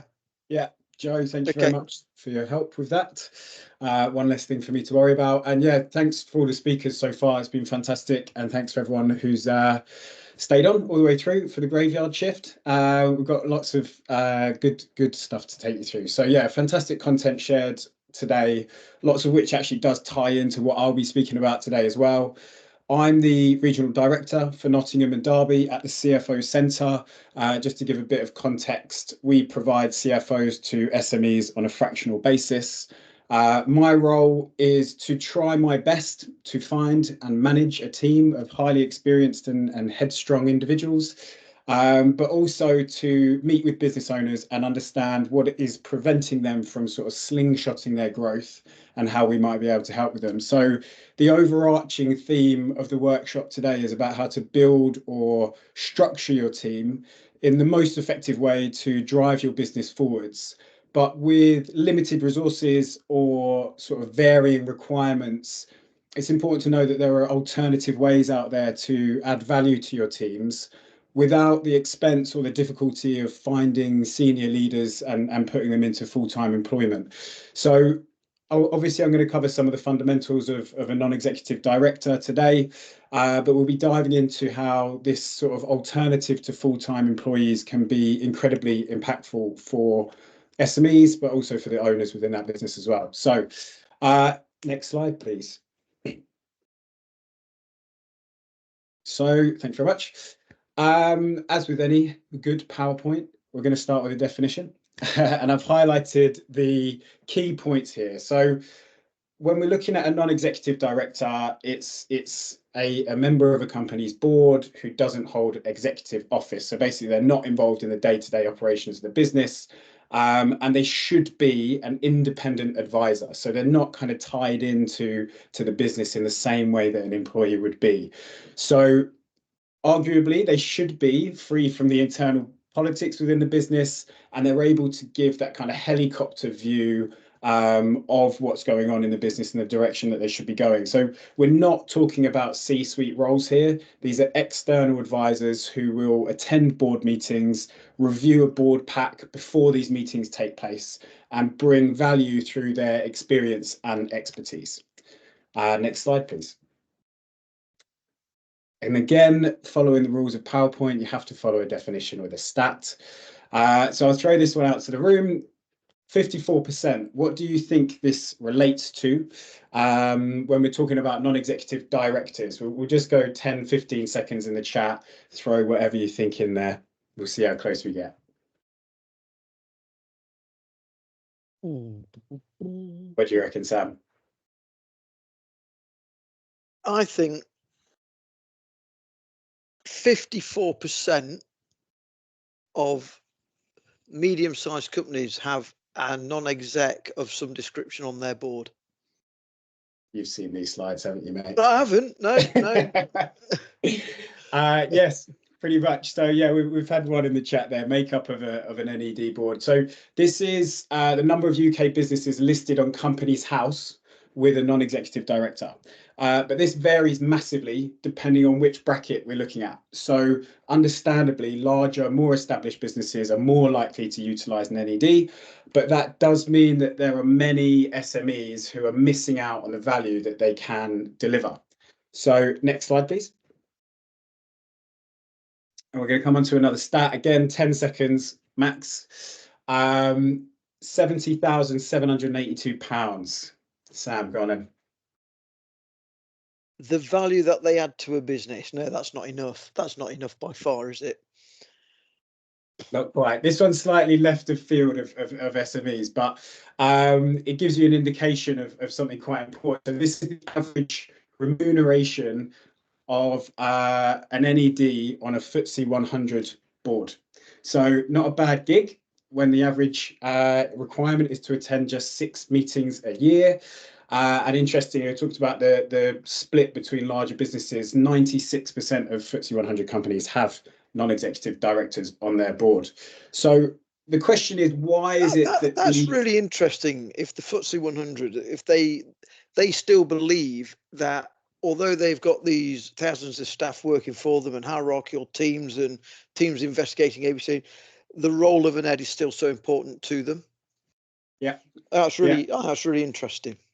Absolutely. I'll dive into a little bit later into why that is, and actually, although we're talking about FTSE 100 businesses here, the principles are exactly the same when you're looking at an SME business as well. So that is the question really: why do these organisations value these individuals so highly when they look at their board and their advisory sort of panel?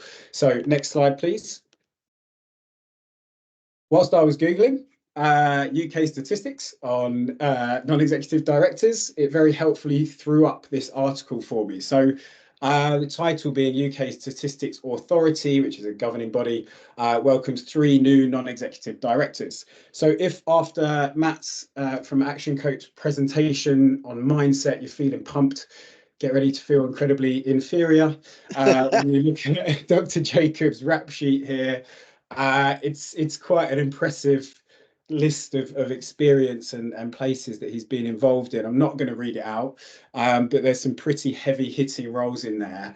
And now we start to see how an individual reviewing a board pack and coming to 6 meetings a year can utilize their experience and knowledge to offer high value, objective advice to these sorts of businesses.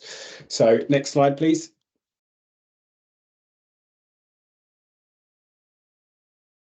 And so we start to look now at the bit more of the detail about what is it that they're bringing, more sort of granular in categorizing the different elements that they can help and support a business. And the first one being strategy. So by definition, they're not looking at the minutiae within the business. They're looking at the big picture, the strategy and the direction of travel. A big element of this is also going to be exposure and PR. These are very well connected individuals due to the nature of their backgrounds. So they can open a lot of doors and they can utilize that network to support the business in whatever it is that they're aiming to achieve. But they can also do wonders for a business's reputation. Imagine the impact if a local tech SME somehow managed to get Steve Jobs on their board. It would be quite an impressive tech business if they were able to do that.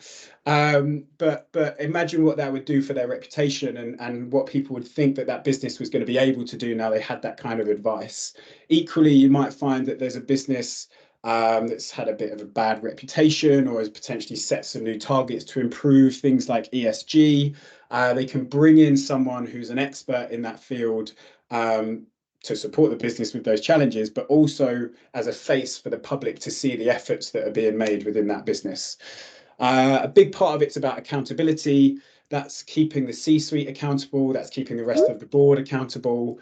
And basically making sure that they're delivering on the things that they say that they're going to deliver on.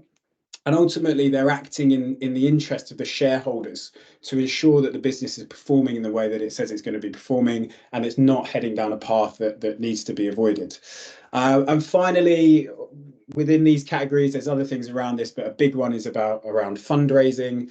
So if you're looking to raise external funds as a business, first of all, the NED is going to have quite a vast network that they can draw down on, but also a big part of that's about external confidence. If these external parties are going to look to fund the business and they see that they've got a board full of highly experienced people, then there's going to have a lot more confidence in the deployment of those funds when they come into the business. And is another big role sort of that because they're not involved with the day-to-day nitty-gritty, they can be really objective. They can look at the black and white information and ask the nasty questions. It's that strategy piece, isn't it? It's the objectivity. Yeah, absolutely. And other than the remuneration that they're getting for that role, they're not tied into the business in the same way that a managing director or an internal finance person might be, who maybe doesn't want to challenge the business owner publicly in a board meeting in the same way that an NED would have no problem sort of holding them accountable in that side. So absolutely, yes. So coming on to this slide here, so it'd be rude of me not to use some of our CFO Centre content. But this is what I share with every single business that I meet with, and it highlights the different journeys that SMEs are on when we would typically engage with them. Now, the key takeaway and the relevancy for what we're talking about today is that most businesses or SMEs are on that red or purple line. The business owner is very heavily involved in the day-to-day operations of the business, and they may well be doing a fantastic job in that space and be incredibly efficient in that operational space, and the business is running very, very well. But the real growth is up in that strategic space. That's when they can really start taking leaps and bounds and sort of doubling, tripling, quadrupling their growth. Now, there's a number of reasons why SMEs will struggle to reach that level of growth. So if we come on to the next slide, and I'm going to open this back up to the room. Now, this is challenges that you all face, business owners, SME owners face. So time for a little bit of vulnerability. What are the challenges or what are the roadblocks to this strategic growth that an SME owner would experience? So if you can throw that in the chat again, 10, 15 seconds. Not been very active in the chat so far, as it said. They've been really quiet, to be fair. What do you see typically, Sam? I see, again, it's the two things I've just scribbled down. There's that out of the box thinking, because they're not buried in the business. They can bring in some left field ideas and challenge the company to think externally, and also that objectivity. They're not wrapped up in the day to day. We've got some now recruitment and finance, cash flow, people, time. So there's 4 things there. It's I think some of it for me is forcing the company owners, directors to work on the business. Yep. And to get time to reflect on what it's all about instead of just being permanently inside it. Absolutely. So we've got some great examples here. So yeah, I'll just repeat, finance, working around that piece, the cash flow of the business, what kind of people you want in your business, time to perhaps do some other bits to help, might invest cash in the business, bring in new ideas. So yeah, some really good stuff there. Absolutely. And I really like that new ideas one as well, which is an element of the next slide that we're going to come on to now. But it's that idea of what's missing from the team. What you're stuck in the day to day. You're doing the same things over and over. Where do you get those new ideas from? So what I find meeting with SME businesses sort of week in, week out, is that there's kind of 4 key areas that come up, these categories that come up quite often. So let's say that you've been on Matt's Action Coach program and you're now the David Goggins of business mindset. Let's remove that element from the equation for now. When we're looking in at the business, we're talking about resources. So talked about cash and cash flow and finance through in the chat there. Absolutely, all of that's relevant, but it's not just about money. When we talk about resources, we're all talking about time. We're talking about headspace. We're talking about talent. Who are the people in the team, and have you got the headspace and the time to really get stuck into this strategic work? All of those things are resources. We also knowledge, so new ideas kind of falls into that knowledge category, but do you have the fundamental understanding of what's needed to drive that strategic growth? Have you had experience with mergers and acquisitions before, non-organic growth, or raising funds externally? What are the kind of obstacles to achieving that growth, and what are the risks? And I'm sure that a big factor, or something that comes up quite often when we're speaking to businesses, is that there are some sharks in the market as well. So when you're going out and doing these new elements within strategic growth, how do you know who to trust? How do you know who's given you the information that you can really trust in that space? And again, that's where an NED can really help to identify who are the people you can trust in that space, whether that's through experience or whether that's through spotting concerning elements that are popping up. Accountability, huge one in there. If I had £1 for every business that I spoke to that I asked about their business plan and they said it's been in the drawer for 5 years, then I'd probably have about a tenner. But there we go. So but this is not a negative view on the business owners that I'm speaking to. This is just the reality of running a business. You get caught up in the day-to-day. You have to focus on the things that are in front of you to keep the business running. And quite often you're finding that we're putting out fires. So we don't have time to get the business plan out. We don't have time to start thinking strategically in that space. But that really kind of prevents growth. And there's also that deeper question of, why are you having to keep putting fires out? Where are these fires coming from? And is there something that sits behind that we need to address so that we can free up your time, your headspace, your resources to be able to drive into this strategic space? So again, that's where an NED, having that helicopter view, being objective, can come in and see things straight away that sometimes are quite hard to identify when you're stuck in the kind of whirlwind of running a business. And a big part of that, again, falls into objectivity, or in this instance, sort of lack of objectivity. SME businesses, sometimes family run, you might have a way of thinking within that family, lots of people with similar mindsets, similar objectives, similar ways of doing things, and they're not necessarily getting that objective view of the different way to do it. Equally, sometimes business owners, they get those blinkers on and they go, right, this is where I'm heading, this is where I want to go, and they get locked on that goal and that target, which is a great way of doing things and can be very useful. But are you missing some objectivity in that point where you might be able to just kind of fine tune that direction? So knowing what I've found quite a bit, Ali, is on the accountability piece, is when we've been years ago doing more business strategic work in companies, we focus on innovation and money now. It was like a business review, then defined action plans, but because we were in once a month to say, where are you? Things actually got done because they were suddenly accountable to somebody else to say that actually I have spent some time working on the business, and you know what, we're moving in the right direction. And just having an NED just going in once a month, just to say, what have you done? And because they know they're going, things get done. And I think that accountability and getting stuff done is really important. And being realistic with those goals as well. Sometimes people think about strategy and they put a 10-year plan in place and they go, okay, great, but what am I going to do on Wednesday? Because I've got this big 10-year plan and where I want to be in all this long period, but it's not in bite-sized chunks, and they're not able to actually set aside the time they need to get stuck into those elements. So again, an NED can help to make those targets more realistic so that they become more achievable. If we'll go on to the next slide, please, Joe. So now we start looking at those kind of key benefits, the sort of flip side to those roadblocks, those challenges. What is it that an NED can bring, and why is an NED a good solution? So the first one is that they're cost effective. I imagine most of you have got a spare 70k laying around, so get one of those FTSE 100 NEDs in the room. But being serious here, that it doesn't even have to be cash that you are rewarding these individuals with. It could be equity.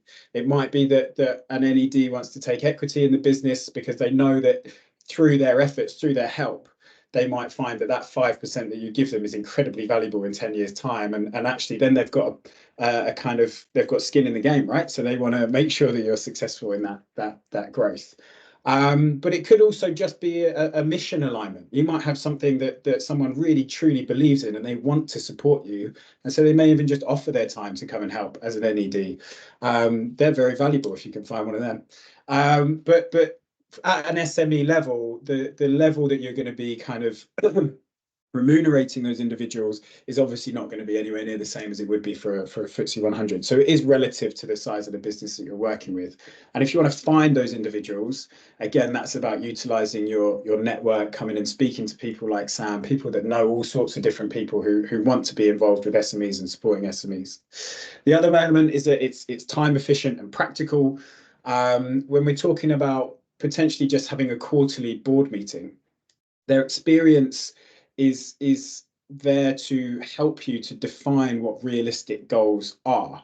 And so by prepping for one quarterly meeting, setting some of those goals, and then having a realistic target to achieve during that time, the experience in NED can really help you define what that looks like and make sure it's not taking you away from the day-to-day operations and the things that you need to be doing to keep the business running. It's not going to have a negative impact on the business by focusing on the long-term strategy.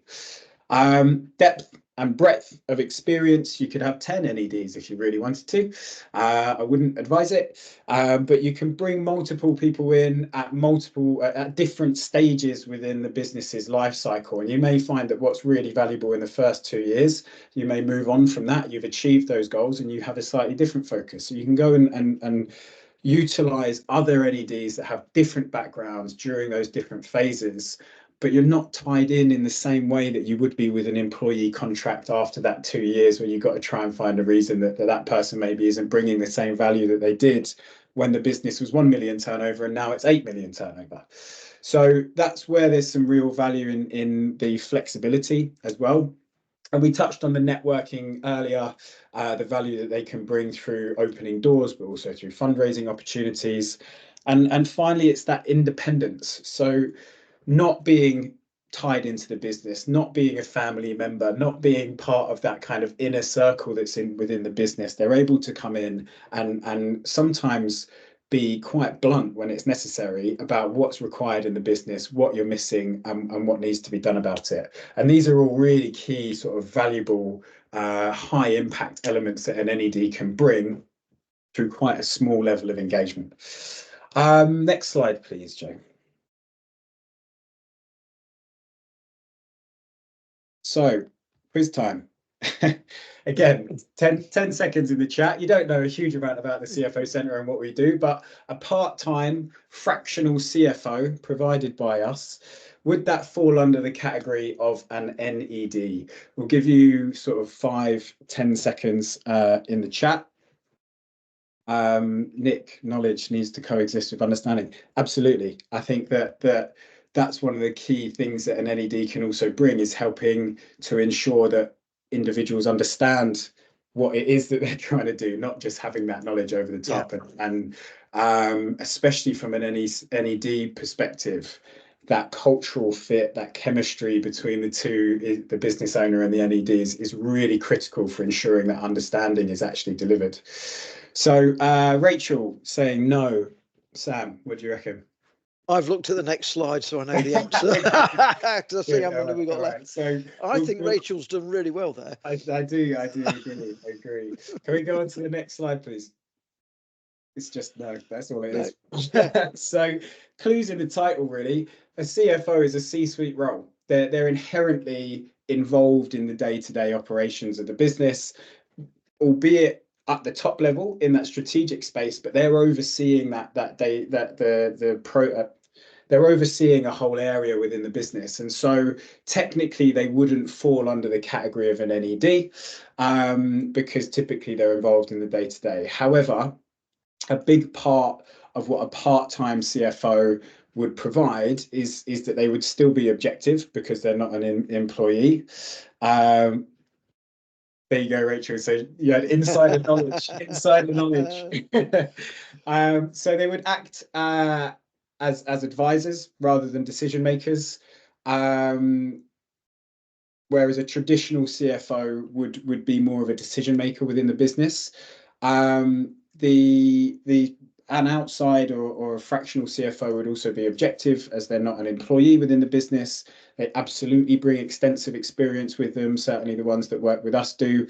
And they would offer a huge amount of value in a board meeting, and actually could probably help create the board packs and do those kind of things that you would need to do.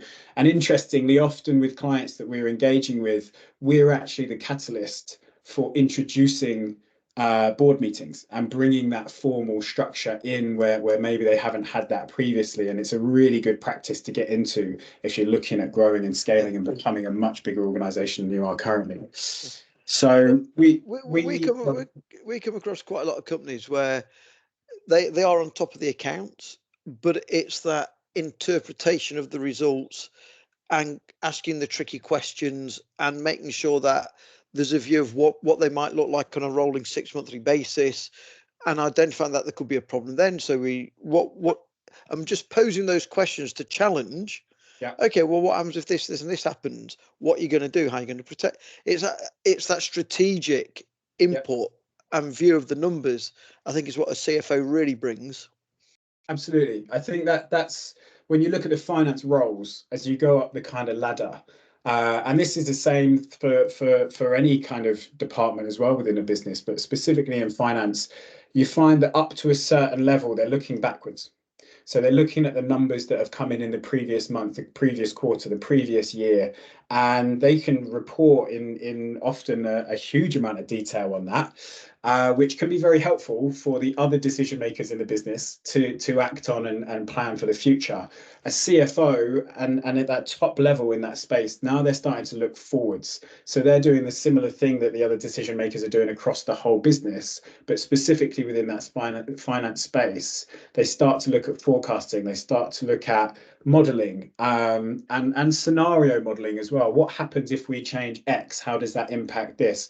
What levers can we pull in terms of pricing or profitability? What can we do if we reduce our kind of payment terms? How is that going to impact our cash flow? What will that do to our working capital? There's all these kind of things, these models, these scenarios that high level strategic CFO can pull out that information and then present it in a way that the rest of the board can make these strategic decisions and basically increase that decision making power.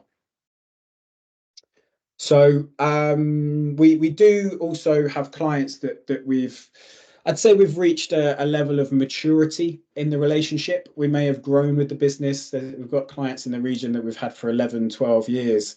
And we've kind of grown those businesses to a point where we've actually helped them hire a full-time finance director or CFO because that's what they needed. But we've built such a good relationship, such a high level of trust with that business that they want us to stay on as an acting NED. So we do act as an NED occasionally. We are able to take on that role, but it's very unlikely that we would start an engagement with a business by being an NED, because realistically, that's not why the CFOs join us. And there's other NED options out there in the market as well. So I think that is all. I did run over by a couple of minutes. I do apologise. No, that's amazing. But yeah, does anyone have any questions? Well, we've had some ideas as we've been through. I've had a pile myself.